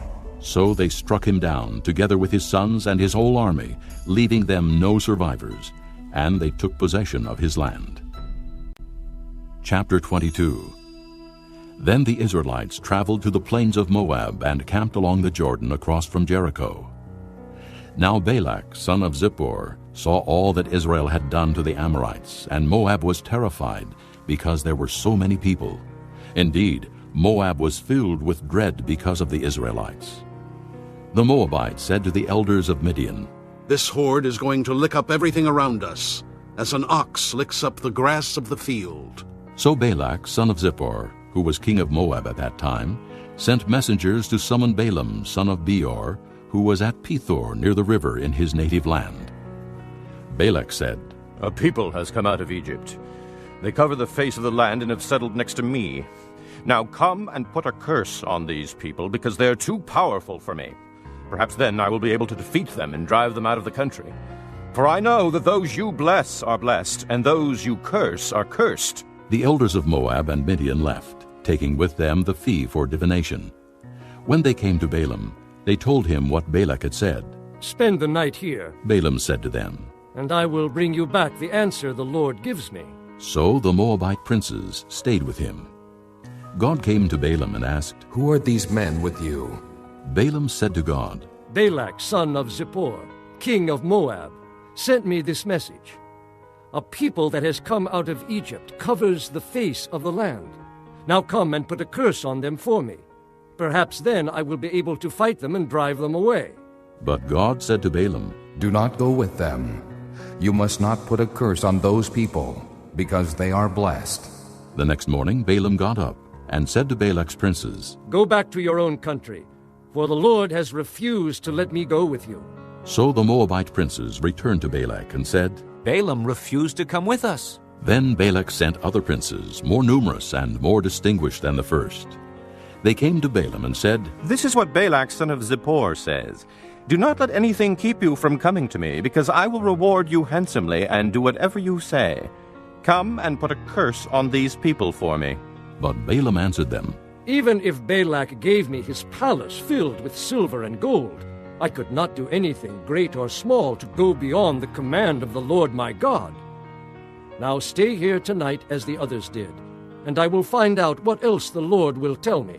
That night God came to Balaam and said, Since these men have come to summon you, go with them, but do only what I tell you. Balaam got up in the morning, saddled his donkey, and went with the princes of Moab. But God was very angry when he went, and the angel of the Lord stood in the road to oppose him. Balaam was riding on his donkey, and his 2 servants were with him. When the donkey saw the angel of the Lord standing in the road with a drawn sword in his hand, she turned off the road into a field. Balaam beat her to get her back on the road. Then the angel of the Lord stood in a narrow path between 2 vineyards, with walls on both sides. When the donkey saw the angel of the Lord, she pressed close to the wall, crushing Balaam's foot against it, so he beat her again. Then the angel of the Lord moved on ahead and stood in a narrow place where there was no room to turn, either to the right or to the left. When the donkey saw the angel of the Lord, she lay down under Balaam, and he was angry and beat her with his staff. Then the Lord opened the donkey's mouth, and she said to Balaam, What have I done to you to make you beat me these 3 times? Balaam answered the donkey, You have made a fool of me. If I had a sword in my hand, I would kill you right now. The donkey said to Balaam, Am I not your own donkey, which you have always ridden to this day? Have I been in the habit of doing this to you? No, he said. Then the Lord opened Balaam's eyes, and he saw the angel of the Lord standing in the road with his sword drawn. So he bowed low and fell face down. The angel of the Lord asked him, Why have you beaten your donkey these 3 times? I have come here to oppose you, because your path is a reckless one before me. The donkey saw me and turned away from me these 3 times. If she had not turned away, I would certainly have killed you by now, but I would have spared her. Balaam said to the angel of the Lord, I have sinned. I did not realize you were standing in the road to oppose me. Now, if you are displeased, I will go back. The angel of the Lord said to Balaam, Go with the men, but speak only what I tell you. So Balaam went with the princes of Balak. When Balak heard that Balaam was coming, he went out to meet him at the Moabite town on the Arnon border, at the edge of his territory. Balak said to Balaam, Did I not send you an urgent summons? Why didn't you come to me? Am I really not able to reward you? Well, I have come to you now. Balaam replied, But can I say just anything? I must speak only what God puts in my mouth. Then Balaam went with Balak to Kiriath-Huzoth. Balak sacrificed cattle and sheep, and gave some to Balaam and the princes who were with him. The next morning Balak took Balaam up to Bamoth-Baal, and from there he saw part of the people. Chapter 23. Balaam said, Build me 7 altars here, and prepare 7 bulls and 7 rams for me. Balak did as Balaam said, and the 2 of them offered a bull and a ram on each altar. Then Balaam said to Balak, Stay here beside your offering while I go aside. Perhaps the Lord will come to meet with me. Whatever he reveals to me, I will tell you. Then he went off to a barren height. God met with him, And Balaam said, I have prepared 7 altars, and on each altar I have offered a bull and a ram. The Lord put a message in Balaam's mouth and said, Go back to Balak and give him this message. So he went back to him and found him standing beside his offering with all the princes of Moab. Then Balaam uttered his oracle. Balak brought me from Aram, the king of Moab from the eastern mountains. Come, he said, curse Jacob for me. Come, denounce Israel. How can I curse those whom God has not cursed? How can I denounce those whom the Lord has not denounced? From the rocky peaks I see them. From the heights I view them. I see a people who live apart and do not consider themselves one of the nations. Who can count the dust of Jacob or number the 4th part of Israel? Let me die the death of the righteous, and may my end be like theirs. Balak said to Balaam, What have you done to me? I brought you to curse my enemies, but you have done nothing but bless them. He answered, Must I not speak what the Lord puts in my mouth? Then Balak said to him, Come with me to another place where you can see them. You will see only a part, but not all of them. And from there, curse them for me. So he took him to the field of Zophim on the top of Pisgah. And there he built 7 altars, and offered a bull and a ram on each altar. Balaam said to Balak, Stay here beside your offering, while I meet with him over there. The Lord met with Balaam, and put a message in his mouth, and said, Go back to Balak and give him this message. So he went to him and found him standing beside his offering with the princes of Moab. Balak asked him, What did the Lord say? Then he uttered his oracle. Arise, Balak, and listen. Hear me, son of Zippor. God is not a man that he should lie, nor a son of man that he should change his mind. Does he speak and then not act? Does he promise and not fulfill? I have received a command to bless. He has blessed, and I cannot change it. No misfortune is seen in Jacob, no misery observed in Israel. The Lord their God is with them. The shout of the king is among them. God brought them out of Egypt. They have the strength of a wild ox. There is no sorcery against Jacob, no divination against Israel. It will now be said of Jacob and of Israel, See what God has done. The people rise like a lioness. They rouse themselves like a lion that does not rest till he devours his prey and drinks the blood of his victims. Then Balak said to Balaam, Neither curse them at all, nor bless them at all. Balaam answered, Did I not tell you I must do whatever the Lord says? Then Balak said to Balaam, Come, let me take you to another place. Perhaps it will please God to let you curse them for me from there. And Balak took Balaam to the top of Peor, overlooking the wasteland. Balaam said, Build me 7 altars here, and prepare 7 bulls and 7 rams for me. Balak did as Balaam had said, and offered a bull and a ram on each altar. Chapter 24. Now when Balaam saw that it pleased the Lord to bless Israel, he did not resort to sorcery as at other times, but turned his face toward the desert. When Balaam looked out and saw Israel encamped tribe by tribe, the Spirit of God came upon him, and he uttered his oracle. The oracle of Balaam, son of Beor, the oracle of one whose eye sees clearly, the oracle of one who hears the words of God, who sees a vision from the Almighty, who falls prostrate and whose eyes are opened. How beautiful are your tents, O Jacob, your dwelling places, O Israel. Like valleys they spread out, like gardens beside a river, like aloes planted by the Lord, like cedars beside the waters. Water will flow from their buckets. Their seed will have abundant water. Their king will be greater than Agag. Their kingdom will be exalted. God brought them out of Egypt. They have the strength of a wild ox. They devour hostile nations and break their bones in pieces. With their arrows they pierce them. Like a lion they crouch and lie down. Like a lioness, who dares to rouse them? May those who bless you be blessed, and those who curse you be cursed." Then Balak's anger burned against Balaam.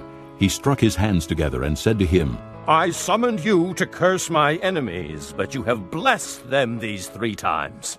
Now leave at once and go home. I said I would reward you handsomely, but the Lord has kept you from being rewarded."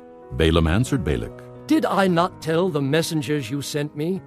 Even if Balak gave me his palace filled with silver and gold, I could not do anything of my own accord, good or bad, to go beyond the command of the Lord. And I must say only what the Lord says. Now I am going back to my people. But come, let me warn you of what this people will do to your people in days to come." Then he uttered his oracle. The oracle of Balaam, son of Beor, the oracle of one whose eye sees clearly, the oracle of one who hears the words of God, who has knowledge from the Most High, who sees a vision from the Almighty, who falls prostrate, and whose eyes are opened. I see him, but not now. I behold him, but not near. A star will come out of Jacob. A scepter will rise out of Israel. He will crush the foreheads of Moab, the skulls of all the sons of Sheth. Edom will be conquered. Seir, his enemy, will be conquered, but Israel will grow strong. A ruler will come out of Jacob and destroy the survivors of the city. Then Balaam saw Amalek and uttered his oracle.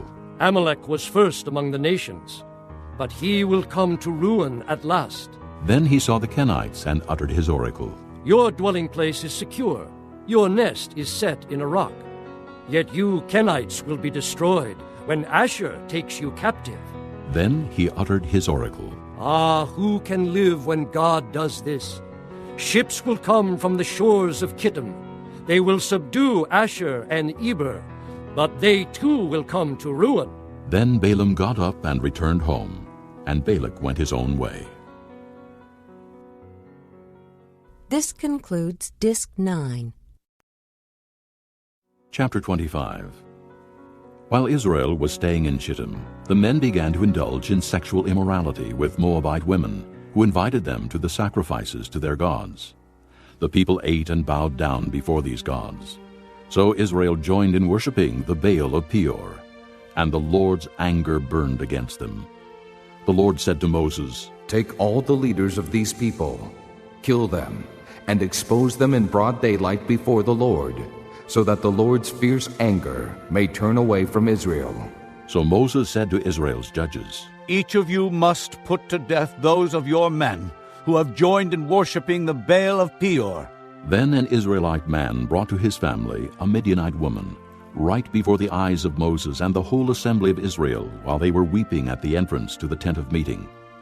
When Phinehas, son of Eleazar, the son of Aaron the priest, saw this, he left the assembly, took a spear in his hand, and followed the Israelite into the tent. He drove the spear through both of them, through the Israelite and into the woman's body. Then the plague against the Israelites was stopped. But those who died in the plague numbered 24,000. The Lord said to Moses, "Phinehas, son of Eleazar, the son of Aaron, the priest, has turned my anger away from the Israelites, for he was as zealous as I am for my honor among them, so that in my zeal I did not put an end to them. Therefore tell him I am making my covenant of peace with him. He and his descendants will have a covenant of a lasting priesthood, because he was zealous for the honor of his God and made atonement for the Israelites." The name of the Israelite who was killed with the Midianite woman was Zimri, son of Salu, the leader of a Simeonite family. And the name of the Midianite woman who was put to death was Cozbi, daughter of Zur, a tribal chief of a Midianite family. The Lord said to Moses, "Treat the Midianites as enemies and kill them, because they treated you as enemies when they deceived you in the affair of Peor and their sister Cozbi, the daughter of a Midianite leader, the woman who was killed when the plague came as a result of Peor." Chapter 26. After the plague, the Lord said to Moses and Eleazar, son of Aaron the priest, "Take a census of the whole Israelite community by families, all those 20 years old or more who are able to serve in the army of Israel."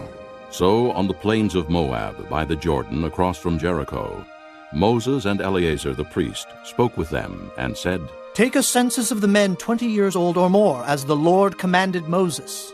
These were the Israelites who came out of Egypt. The descendants of Reuben, the firstborn son of Israel, were through Hanok, the Hanokite clan, through Palu, the Paluite clan, through Hezron, the Hezronite clan, through Carmi, the Carmite clan. These were the clans of Reuben. Those numbered were 43,730. The son of Palu was Eliab, and the sons of Eliab were Nemuel, Dathan, and Abiram. The same Dathan and Abiram were the community officials who rebelled against Moses and Aaron, and were among Korah's followers when they rebelled against the Lord. The earth opened its mouth and swallowed them along with Korah, whose followers died when the fire devoured the 250 men. And they served as a warning sign. The line of Korah, however, did not die out. The descendants of Simeon by their clans were through Nemuel, the Nemuelite clan, through Jamin, the Jaminite clan, through Jachin, the Jachinite clan, through Zerah, the Zerahite clan, through Shaul, the Shaulite clan. These were the clans of Simeon. There were 22,200 men. The descendants of Gad by their clans were through Zephon, the Zephonite clan, through Haggi, the Haggite clan, through Shunai, the Shunite clan, through Ozni, the Oznite clan, through Eri, the Erite clan, through Eridai, the Eridite clan, through Areli, the Arelite clan. These were the clans of Gad. Those numbered were 40,500. And Onan were sons of Judah, but they died in Canaan. The descendants of Judah by their clans were through Shelah, the Shelonite clan, through Perez, the Perezite clan, through Zerah, the Zerahite clan. The descendants of Perez were through Hezron, the Hezronite clan, through Hamul, the Hamulite clan. These were the clans of Judah. Those numbered were 76,500. The descendants of Issachar by their clans were through Tola, the Tolaite clan, through Pua, the Puite clan, through Jashub, the Jashabite clan, through Shimron, the Shimronite clan. These were the clans of Issachar. Those numbered were 64,300. The descendants of Zebulun by their clans were through Sirid, the Siridite clan, through Elon, the Elonite clan, through Jaleel, the Jaleelite clan. These were the clans of Zebulun. Those numbered were 60,500. The descendants of Joseph by their clans through Manasseh and Ephraim were the descendants of Manasseh, through Machir, the Machirite clan. Machir was the father of Gilead, through Gilead, the Gileadite clan. These were the descendants of Gilead, through Iezer, the Iezerite clan, through Helek, the Helekite clan, through Asriel, the Asrielite clan, through Shechem, the Shechemite clan, through Shemida, the Shemidaite clan, through Hepher, the Hepherite clan. Zelophehad, son of Hepher, had no sons. He had only daughters, whose names were Mahlah, Noah, Hoglah, Milcah, and Tirzah. These were the clans of Manasseh. Those numbered were 52,700. These were the descendants of Ephraim by their clans, through Shuthelah, the Shuthelahite clan, through Becher, the Becherite clan, through Tahan, the Tahanite clan. These were the descendants of Shuthelah, through Aaron, the Aaronite clan. These were the clans of Ephraim. Those numbered were 32,500. These were the descendants of Joseph by their clans. The descendants of Benjamin by their clans were through Bela, the Belaite clan, through Ashbel, the Ashbelite clan, through Ahiram, the Ahiramite clan, through Shupham, the Shuphamite clan, through Hupham, the Huphamite clan. The descendants of Bela through Ard and Naaman were through Ard, the Ardite clan, through Naaman, the Naamite clan. These were the clans of Benjamin. Those numbered were 45,600. These were the descendants of Dan by their clans, through Shuham, the Shuhamite clan. These were the clans of Dan. All of them were Shuhamite clans, and those numbered were 64,400. The descendants of Asher by their clans were through Imnah, the Imnite clan, through Ishvi, the Ishvite clan, through Beriah, the Beriahite clan, and through the descendants of Beriah, through Heber, the Heberite clan, through Malchiel, the Malchielite clan. Asher had a daughter named Sirah. These were the clans of Asher. Those numbered were 53,400. The descendants of Naphtali by their clans were through Jaziel, the Jazielite clan, through Guni, the Gunite clan, through Jezer, the Jezerite clan, through Shillem, the Shillemite clan. These were the clans of Naphtali. Those numbered were 45,400. The total number of the men of Israel was 601,730. The Lord said to Moses, The land is to be allotted to them as an inheritance based on the number of names. To a larger group, give a larger inheritance, and to a smaller group, a smaller one. Each is to receive its inheritance according to the number of those listed. Be sure that the land is distributed by lot. What each group inherits will be according to the names for its ancestral tribe. Each inheritance is to be distributed by lot among the larger and smaller groups. These were the Levites who were counted by their clans. Through Gershon, the Gershonite clan. Through Kohath, the Kohathite clan. Through Merari, the Merarite clan. These also were Levite clans, the Libnite clan, the Hebronite clan, the Malite clan, the Mushite clan, the Korahite clan. Kohath was the forefather of Amram. The name of Amram's wife was Jochebed, a descendant of Levi, who was born to the Levites in Egypt. To Amram she bore Aaron, Moses, and their sister Miriam. Aaron was the father of Nadab and Abihu, Eleazar and Ithamar. But Nadab and Abihu died when they made an offering before the Lord with unauthorized fire. All the male Levites a month old or more numbered 23,000. They were not counted along with the other Israelites because they received no inheritance among them. These are the ones counted by Moses and Eleazar the priest when they counted the Israelites on the plains of Moab by the Jordan across from Jericho. Not one of them was among those counted by Moses and Aaron the priest when they counted the Israelites in the desert of Sinai. For the Lord had told those Israelites they would surely die in the desert, and not one of them was left, except Caleb, son of Jephunneh, and Joshua, son of Nun. Chapter 27. The daughters of Zelophehad, son of Hepher, the son of Gilead, the son of Machir, the son of Manasseh, belonged to the clans of Manasseh, son of Joseph. The names of the daughters were Mahlah, Noah, Hoglah, Milcah, and Tirzah. They approached the entrance to the tent of meeting and stood before Moses, Eleazar the priest, the leaders, and the whole assembly, and said, Our father died in the desert. He was not among Korah's followers who banded together against the Lord, but he died for his own sin and left no sons. Why should our father's name disappear from his clan because he had no son? Give us property among our father's relatives. So Moses brought their case before the Lord, and the Lord said to him, What Zelophehad's daughters are saying is right. You must certainly give them property as an inheritance among their father's relatives, and turn their father's inheritance over to them. Say to the Israelites, If a man dies and leaves no son, turn his inheritance over to his daughter. If he has no daughter, give his inheritance to his brothers. If he has no brothers, give his inheritance to his father's brothers. If his father had no brothers, give his inheritance to the nearest relative in his clan, that he may possess it. This is to be a legal requirement for the Israelites, as the Lord commanded Moses. Then the Lord said to Moses, Go up this mountain in the Abiram range, and see the land I have given the Israelites. After you have seen it, you too will be gathered to your people as your brother Aaron was. For when the community rebelled at the waters in the desert of Zin, both of you disobeyed my command to honor me as holy before their eyes. These were the waters of Meribah Kadesh in the desert of Zin. Moses said to the Lord, May the Lord, the God of the spirits of all mankind, appoint a man over this community to go out and come in before them, one who will lead them out and bring them in, so the Lord's people will not be like sheep without a shepherd. So the Lord said to Moses, Take Joshua, son of Nun, a man in whom is the Spirit, and lay your hand on him.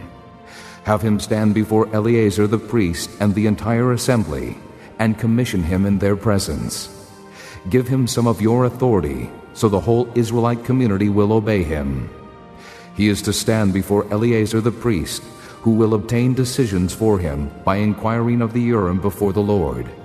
At his command, he and the entire community of the Israelites will go out, and at his command they will come in. Moses did as the Lord commanded him. He took Joshua and had him stand before Eleazar the priest and the whole assembly. Then he laid his hands on him and commissioned him as the Lord instructed through Moses. Chapter 28. The Lord said to Moses, Give this command to the Israelites, and say to them, See that you present to me at the appointed time the food for my offerings made by fire, as an aroma pleasing to me. Say to them, This is the offering made by fire that you are to present to the Lord: 2 lambs, a year old without defect, as a regular burnt offering each day. Prepare 1 lamb in the morning, and the other at twilight, together with a grain offering of 1/10 of an ephah of fine flour mixed with 1/4 of a hin of oil from pressed olives. This is the regular burnt offering instituted at Mount Sinai as a pleasing aroma, an offering made to the Lord by fire. The accompanying drink offering is to be 1/4 of a hin of fermented drink with each lamb. Pour out the drink offering to the Lord at the sanctuary. Prepare the 2nd lamb at twilight, along with the same kind of grain offering and drink offering that you prepare in the morning. This is an offering made by fire, an aroma pleasing to the Lord. On the Sabbath day, make an offering of 2 lambs a year old without defect, together with its drink offering and a grain offering of 2/10 of an ephah of fine flour mixed with oil. This is the burnt offering for every Sabbath, in addition to the regular burnt offering and its drink offering. On the 1st of every month, present to the Lord a burnt offering of 2 young bulls, 1 ram, and 7 male lambs a year old, all without defect. With each bull there is to be a grain offering of 3/10 of an ephah of fine flour mixed with oil. With the ram, a grain offering of 2/10 of an ephah of fine flour mixed with oil. And with each lamb, a grain offering of 1/10 of an ephah of fine flour mixed with oil. This is for a burnt offering, a pleasing aroma, an offering made to the Lord by fire. With each bull there is to be a drink offering of 1/2 a hin of wine, with the ram 1/3 of a hin, and with each lamb 1/4 of a hin. This is the monthly burnt offering to be made at each new moon during the year. Besides the regular burnt offering with its drink offering, 1 male goat is to be presented to the Lord as a sin offering. On the 14th day of the 1st month the Lord's Passover is to be held. On the 15th day of this month there is to be a festival. For 7 days eat bread made without yeast. On the 1st day hold a sacred assembly and do no regular work. Present to the Lord an offering made by fire, a burnt offering of 2 young bulls, 1 ram, and 7 male lambs, a year old, all without defect. With each bull prepare a grain offering of 3/10 of an ephah of fine flour mixed with oil. With the ram, 2/10, and with each of the 7 lambs, 1/10. Include 1 male goat as a sin offering to make atonement for you. Prepare these in addition to the regular morning burnt offering. In this way, prepare the food for the offering made by fire every day for 7 days, as an aroma pleasing to the Lord.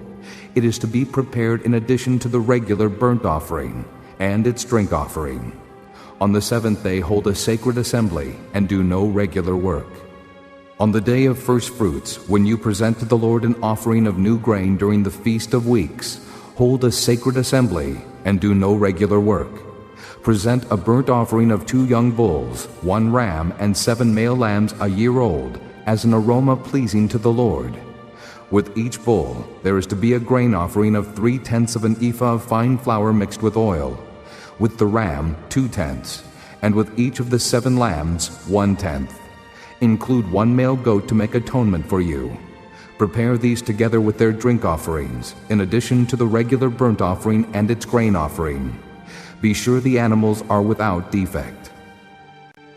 Chapter 29. On the 1st day of the 7th month, hold a sacred assembly and do no regular work. It is a day for you to sound the trumpets.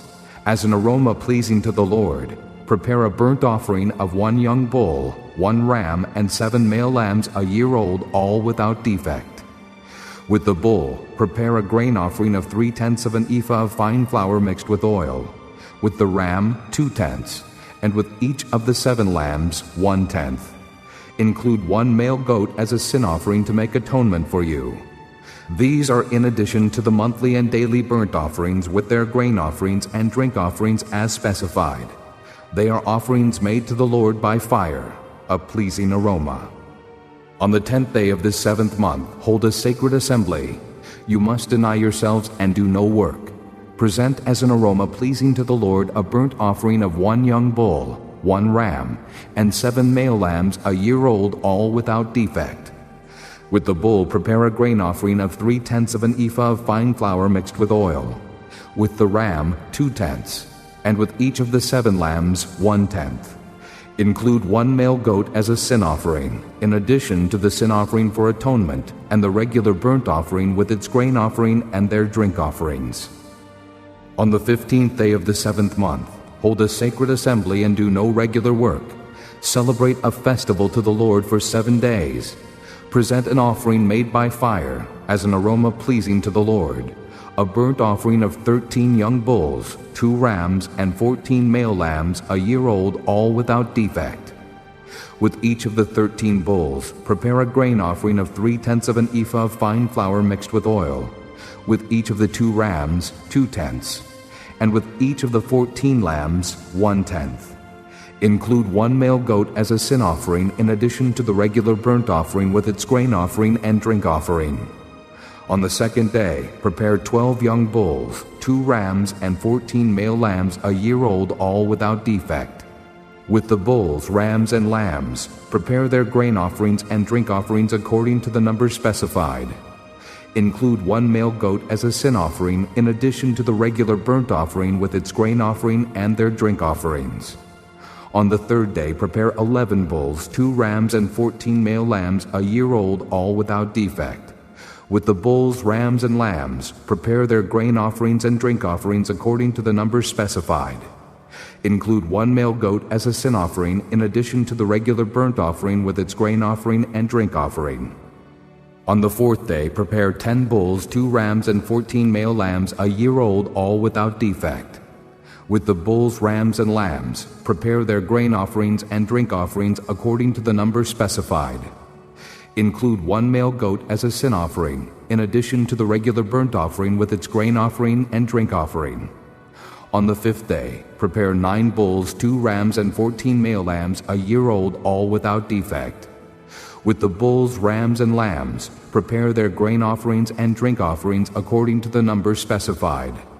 Include 1 male goat as a sin offering in addition to the regular burnt offering with its grain offering and drink offering. On the 6th day, prepare 8 bulls, 2 rams, and 14 male lambs a year old, all without defect. With the bulls, rams, and lambs, prepare their grain offerings and drink offerings according to the number specified. Include 1 male goat as a sin offering in addition to the regular burnt offering with its grain offering and drink offering. On the 7th day, prepare 7 bulls, 2 rams, and 14 male lambs a year old, all without defect. With the bulls, rams, and lambs, prepare their grain offerings and drink offerings according to the number specified. Include 1 male goat as a sin offering, in addition to the regular burnt offering with its grain offering and drink offering. On the 8th day, hold an assembly and do no regular work. Present an offering made by fire as an aroma pleasing to the Lord, a burnt offering of 1 bull, 1 ram, and 7 male lambs a year old, all without defect.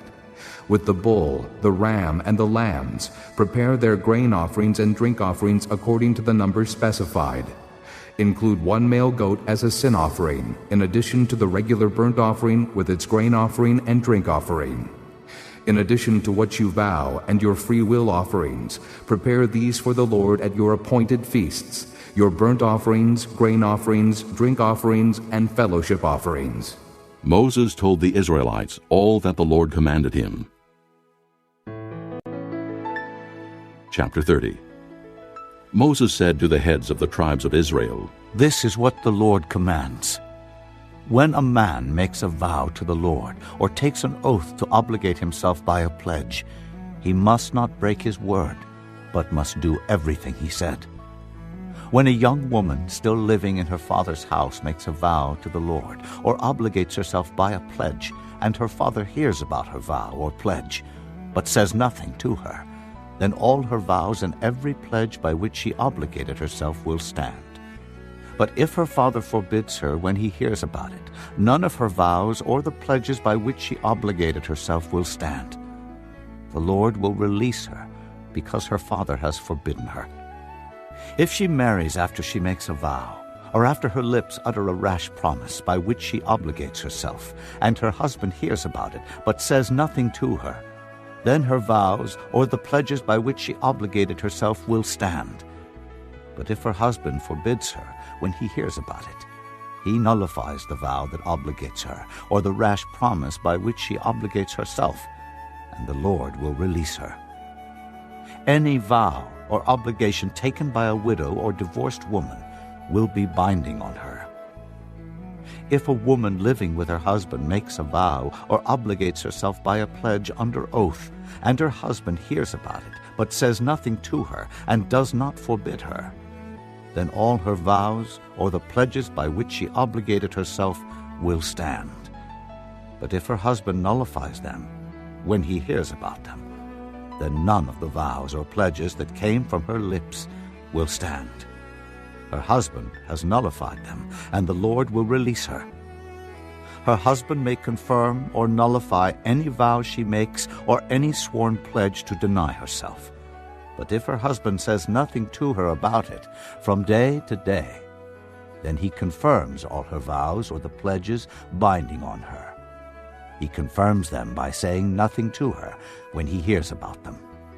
If, however, he nullifies them sometime after he hears about them, then he is responsible for her guilt. These are the regulations the Lord gave Moses concerning relationships between a man and his wife, and between a father and his young daughter still living in his house.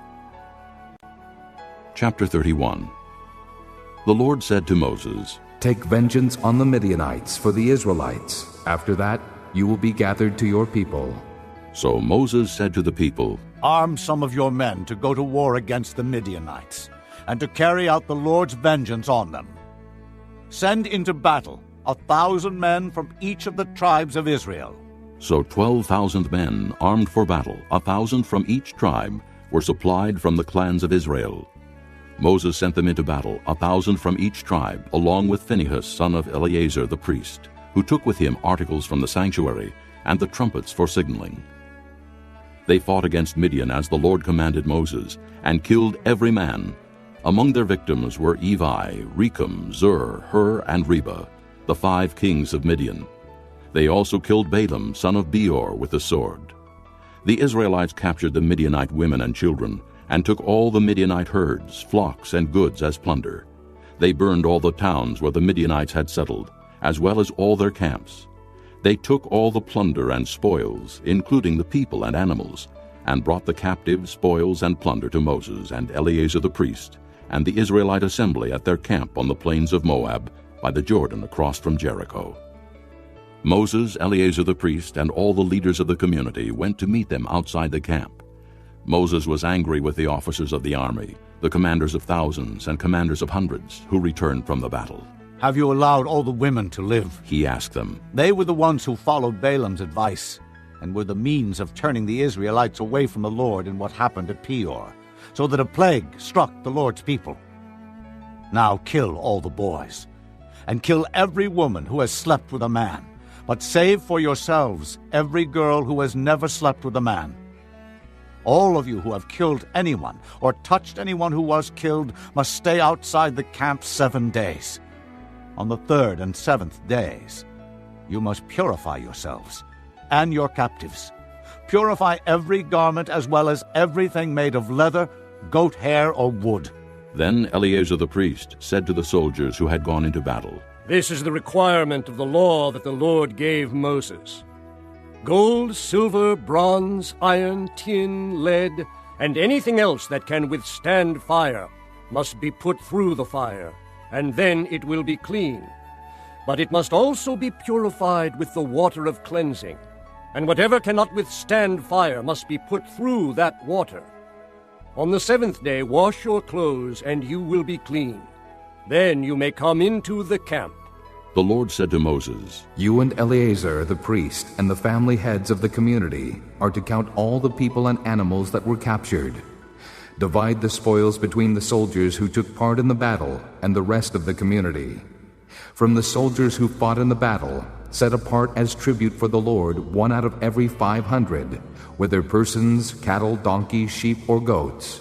Take this tribute from their half share and give it to Eleazar the priest as the Lord's part. From the Israelites' half, select 1 out of every 50, whether persons, cattle, donkeys, sheep, goats, or other animals. Give them to the Levites, who are responsible for the care of the Lord's tabernacle. So Moses and Eleazar the priest did as the Lord commanded Moses. The plunder remaining from the spoils that the soldiers took was 675,000 sheep, 72,000 cattle, 61,000 donkeys, and 32,000 women who had never slept with a man. The half share of those who fought in the battle was 337,500 sheep, of which the tribute for the Lord was 675, 36,000 cattle, of which the tribute for the Lord was 72, 30,500 donkeys, of which the tribute for the Lord was 61, 16,000 people, of which the tribute for the Lord was 32. Moses gave the tribute to Eleazar the priest as the Lord's part, as the Lord commanded Moses. The half belonging to the Israelites, which Moses set apart from that of the fighting men, the community's half, was 337,500 sheep, 36,000 cattle, 30,500 donkeys, and 16,000 people. From the Israelites' half, Moses selected 1 out of every 50 persons and animals, as the Lord commanded him, and gave them to the Levites, who were responsible for the care of the Lord's tabernacle. Then the officers who were over the units of the army, the commanders of thousands and commanders of hundreds, went to Moses and said to him, Your servants have counted the soldiers under our command, and not one is missing. So we have brought as an offering to the Lord the gold articles each of us acquired: armlets, bracelets, signet rings, earrings, and necklaces, to make atonement for ourselves before the Lord. Moses and Eleazar the priest accepted from them the gold, all the crafted articles. All the gold from the commanders of thousands and commanders of hundreds that Moses and Eleazar presented as a gift to the Lord weighed 16,750 shekels. Each soldier had taken plunder for himself. Moses and Eleazar the priest accepted the gold from the commanders of thousands and commanders of hundreds and brought it into the tent of meeting as a memorial for the Israelites before the Lord. Chapter 32. The Reubenites and Gadites, who had very large herds and flocks, saw that the lands of Jazer and Gilead were suitable for livestock. So they came to Moses and Eleazar the priest and to the leaders of the community and said, Ataroth, Dibon, Jazer, Nimrah, Heshbon, Elealeh, Sebam, Nebo, and Beon, the land the Lord subdued before the people of Israel, are suitable for livestock, and your servants have livestock. If we have found favor in your eyes, they said, let this land be given to your servants as our possession. Do not make us cross the Jordan. Moses said to the Gadites and Reubenites, Shall your countrymen go to war while you sit here? Why do you discourage the Israelites from going over into the land the Lord has given them? This is what your fathers did when I sent them from Kadesh Barnea to look over the land. After they went up to the valley of Eshcol and viewed the land, they discouraged the Israelites from entering the land the Lord had given them. The Lord's anger was aroused that day, and he swore this oath: Because they have not followed me wholeheartedly, not one of the men 20 years old or more who came up out of Egypt will see the land I promised on oath to Abraham, Isaac, and Jacob, not one, except Caleb, son of Jephunneh the Kenizzite, and Joshua, son of Nun, for they followed the Lord wholeheartedly. The Lord's anger burned against Israel, and he made them wander in the desert 40 years, until the whole generation of those who had done evil in his sight was gone. And here you are, a brood of sinners, standing in the place of your fathers, and making the Lord even more angry with Israel. If you turn away from following him, he will again leave all this people in the desert, and you will be the cause of their destruction. Then they came up to him and said, "We would like to build pens here for our livestock and cities for our women and children. But we are ready to arm ourselves and go ahead of the Israelites until we have brought them to their place. Meanwhile, our women and children will live in fortified cities for protection from the inhabitants of the land. We will not return to our homes until every Israelite has received his inheritance. We will not receive any inheritance with them on the other side of the Jordan, because our inheritance has come to us on the east side of the Jordan."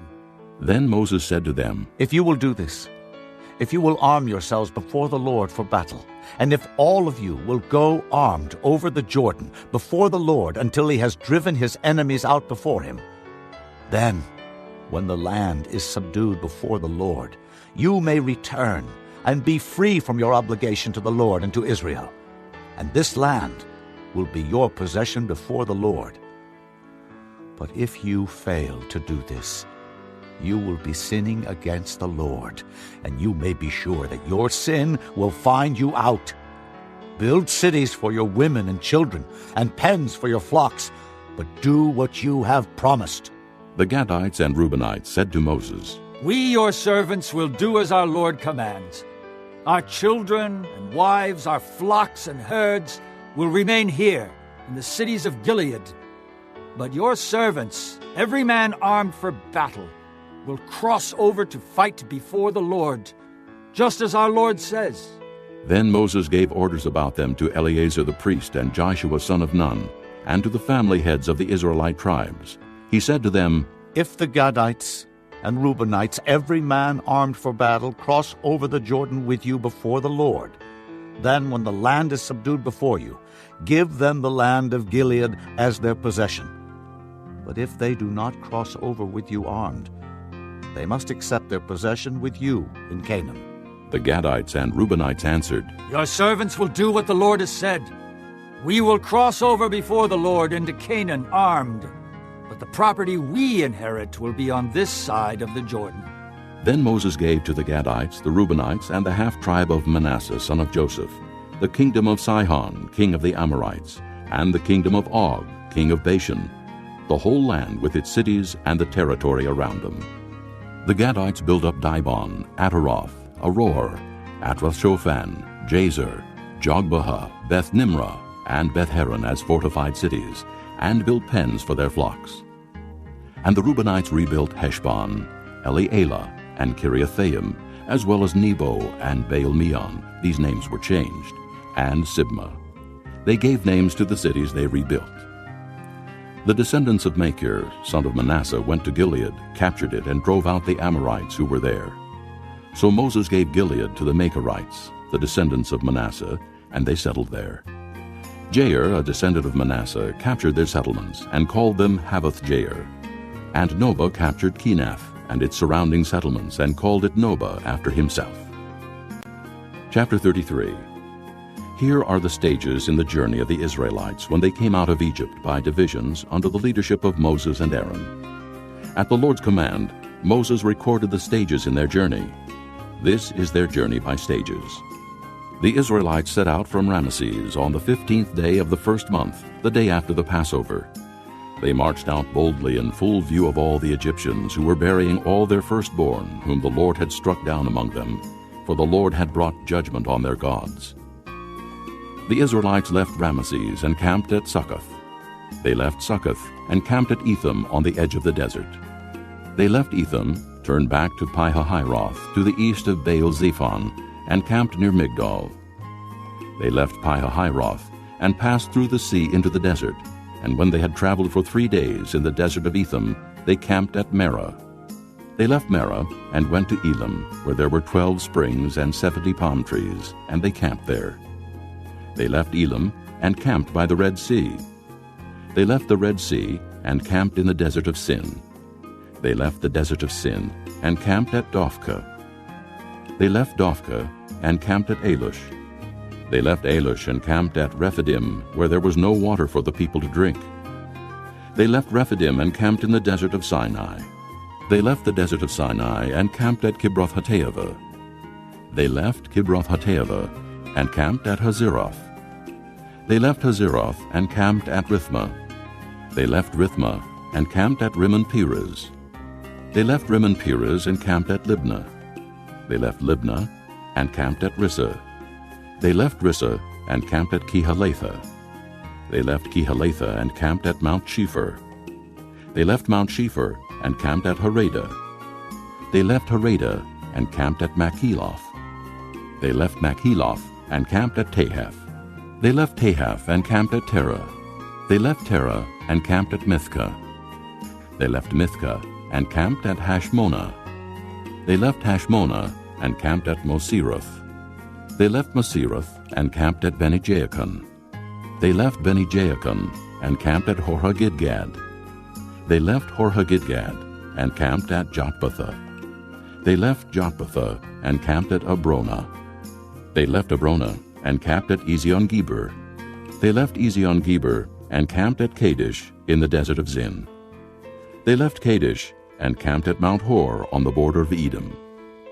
At the Lord's command, Aaron the priest went up Mount Hor, where he died on the first day of the 5th month of the 40th year after the Israelites came out of Egypt.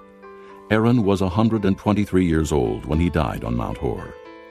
The Canaanite king of Arad, who lived in the Negev of Canaan, heard that the Israelites were coming. They left Mount Hor and camped at Zalmonah. They left Zalmonah and camped at Punon. They left Punon and camped at Oboth. They left Oboth and camped at Iya-Abarim on the border of Moab. They left Ayim and camped at Dibon-Gad. They left Dibon-Gad and camped at Almon-Diblathaim. They left Almon-Diblathaim and camped in the mountains of Abarim near Nebo. They left the mountains of Abarim and camped on the plains of Moab by the Jordan across from Jericho. There on the plains of Moab they camped along the Jordan from Beth-Jeshemoth to Abel-Shittim. On the plains of Moab by the Jordan across from Jericho, the Lord said to Moses, "Speak to the Israelites and say to them, when you cross the Jordan into Canaan, drive out all the inhabitants of the land before you. Destroy all their carved images and their cast idols, and demolish all their high places. Take possession of the land and settle in it, for I have given you the land to possess. Distribute the land by lot, according to your clans. To a larger group give a larger inheritance, and to a smaller group a smaller one. Whatever falls to them by lot will be theirs. Distribute it according to your ancestral tribes. But if you do not drive out the inhabitants of the land, those you allow to remain will become barbs in your eyes and thorns in your sides. They will give you trouble in the land where you will live. And then I will do to you what I plan to do to them." Chapter 34. The Lord said to Moses, "Command the Israelites and say to them, when you enter Canaan, the land that will be allotted to you as an inheritance will have these boundaries. Your southern side will include some of the desert of Zin, along the border of Edom. On the east, your southern boundary will start from the end of the Salt Sea, cross south of Scorpion Pass, continue on to Zin, and go south of Kadesh Barnea. Then it will go to Hazer Adar and over to Asmon, where it will turn, join the Wadi of Egypt, and end at the sea. Your western boundary will be the coast of the Great Sea. This will be your boundary on the west. For your northern boundary, run a line from the Great Sea to Mount Hor, and from Mount Hor to Lebo-Hamath. Then the boundary will go to Zedad, continue to Ziphron, and end at Hazer Enon. This will be your boundary on the north. For your eastern boundary, run a line from Hazer Enon to Shepham. The boundary will go down from Shepham to Riblah on the east side of Ain, and continue along the slopes east of the Sea of Kinnereth. Then the boundary will go down along the Jordan and end at the Salt Sea. This will be your land, with its boundaries on every side." Moses commanded the Israelites, "Assign this land by lot as an inheritance.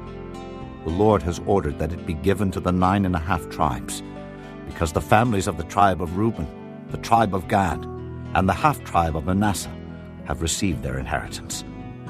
These 2.5 tribes have received their inheritance on the east side of the Jordan of Jericho, toward the sunrise." The Lord said to Moses, "These are the names of the men who are to assign the land for you as an inheritance. Eleazar the priest, and Joshua son of Nun, and appoint one leader from each tribe to help assign the land. These are their names: Caleb, son of Jephunneh, from the tribe of Judah; Shemuel, son of Ammihud, from the tribe of Simeon; Elidad, son of Kislon, from the tribe of Benjamin; Buckai, son of Joglai, the leader from the tribe of Dan; Haniel, son of Ephod, the leader from the tribe of Manasseh, son of Joseph; Kemuel, son of Shiphthan, the leader from the tribe of Ephraim, son of Joseph; Elizaphan, son of Parnak, the leader from the tribe of Zebulun; Paltiel, son of Azan, the leader from the tribe of Issachar; Ahihud, son of Shalomai, the leader from the tribe of Asher; Pedahel, son of Ammihud, the leader from the tribe of Naphtali. These are the men the Lord commanded to assign the inheritance to the Israelites in the land of Canaan. Chapter 35. On the plains of Moab, by the Jordan, across from Jericho, the Lord said to Moses, Command the Israelites to give the Levites towns to live in from the inheritance the Israelites will possess, and give them pasture lands around the towns. Then they will have towns to live in, and pasture lands for their cattle, flocks, and all their other livestock. The pasture lands around the towns that you give the Levites will extend out 1,500 feet from the town wall. Outside the town, measure 3,000 feet on the east side, 3,000 on the south side, 3,000 on the west, and 3,000 on the north, with the town in the center. They will have this area as pasture land for the towns. 6 of the towns you give the Levites will be cities of refuge, to which a person who has killed someone may flee. In addition, give them 42 other towns. In all, you must give the Levites 48 towns, together with their pasture lands. The towns you give the Levites from the land the Israelites possess are to be given in proportion to the inheritance of each tribe. Take many towns from a tribe that has many, but few from one that has few. Then the Lord said to Moses, Speak to the Israelites and say to them, When you cross the Jordan into Canaan, select some towns to be your cities of refuge, to which a person who has killed someone accidentally may flee. They will be places of refuge from the avenger, so that a person accused of murder may not die before he stands trial before the assembly. These 6 towns you give will be your cities of refuge. Give 3 on this side of the Jordan, and 3 in Canaan as cities of refuge. These 6 towns will be a place of refuge for Israelites, aliens, and any other people living among them, so that anyone who has killed another accidentally can flee there. If a man strikes someone with an iron object so that he dies, he is a murderer. The murderer shall be put to death. Or if anyone has a stone in his hand that could kill, and he strikes someone so that he dies, he is a murderer. The murderer shall be put to death. Or if anyone has a wooden object in his hand that could kill, and he hits someone so that he dies, he is a murderer. The murderer shall be put to death. The avenger of blood shall put the murderer to death. When he meets him, he shall put him to death. If anyone with malice aforethought shoves another or throws something at him intentionally so that he dies, or if in hostility he hits him with his fist so that he dies, that person shall be put to death. He is a murderer. The avenger of blood shall put the murderer to death when he meets him. But if without hostility someone suddenly shoves another or throws something at him unintentionally, or without seeing him drops a stone on him that could kill him, and he dies, then, since he was not his enemy, and he did not intend to harm him, the assembly must judge between him and the avenger of blood, according to these regulations. The assembly must protect the one accused of murder from the avenger of blood, and send him back to the city of refuge to which he fled. He must stay there until the death of the high priest, who was anointed with the holy oil. But if the accused ever goes outside the limits of the city of refuge to which he has fled, and the avenger of blood finds him outside the city, the avenger of blood may kill the accused without being guilty of murder. The accused must stay in his city of refuge until the death of the high priest. Only after the death of the high priest may he return to his own property. These are to be legal requirements for you throughout the generations to come, wherever you live. Anyone who kills a person is to be put to death as a murderer, only on the testimony of witnesses. But no one is to be put to death on the testimony of only one witness. Do not accept a ransom for the life of a murderer who deserves to die. He must surely be put to death. Do not accept a ransom for anyone who has fled to a city of refuge, and so allow him to go back and live on his own land before the death of the high priest. Do not pollute the land where you are. Bloodshed pollutes the land, and atonement cannot be made for the land on which blood has been shed, except by the blood of the one who shed it. Do not defile the land where you live and where I dwell, for I, the Lord, dwell among the Israelites. Chapter 36. The family heads of the clan of Gilead, son of Machir, the son of Manasseh, who were from the clans of the descendants of Joseph, came and spoke before Moses and the leaders, the heads of the Israelite families. They said, "When the Lord commanded my Lord to give the land as an inheritance to the Israelites by lot, he ordered you to give the inheritance of our brother Zelophehad to his daughters. Now, suppose they marry men from other Israelite tribes. Then their inheritance will be taken from our ancestral inheritance and added to that of the tribe they marry into. And so, part of the inheritance allotted to us will be taken away. When the year of Jubilee for the Israelites comes, their inheritance will be added to that of the tribe into which they marry, and their property will be taken from the tribal inheritance of our forefathers." Then at the Lord's command, Moses gave this order to the Israelites. What the tribe of the descendants of Joseph is saying is right. This is what the Lord commands for Zelophehad's daughters. They may marry anyone they please, as long as they marry within the tribal clan of their father. No inheritance in Israel is to pass from tribe to tribe, for every Israelite shall keep the tribal land inherited from his forefathers. Every daughter who inherits land in any Israelite tribe must marry someone in her father's tribal clan, so that every Israelite will possess the inheritance of his fathers. No inheritance may pass from tribe to tribe, for each Israelite tribe is to keep the land it inherits. So Zelophehad's daughters did as the Lord commanded Moses. Zelophehad's daughters, Mahlah, Tirzah, Hoglah, Milcah, and Noah, married their cousins on their father's side. They married within the clans of the descendants of Manasseh, son of Joseph, and their inheritance remained in their father's clan and tribe. These are the commands and regulations the Lord gave through Moses to the Israelites on the plains of Moab by the Jordan, across from Jericho.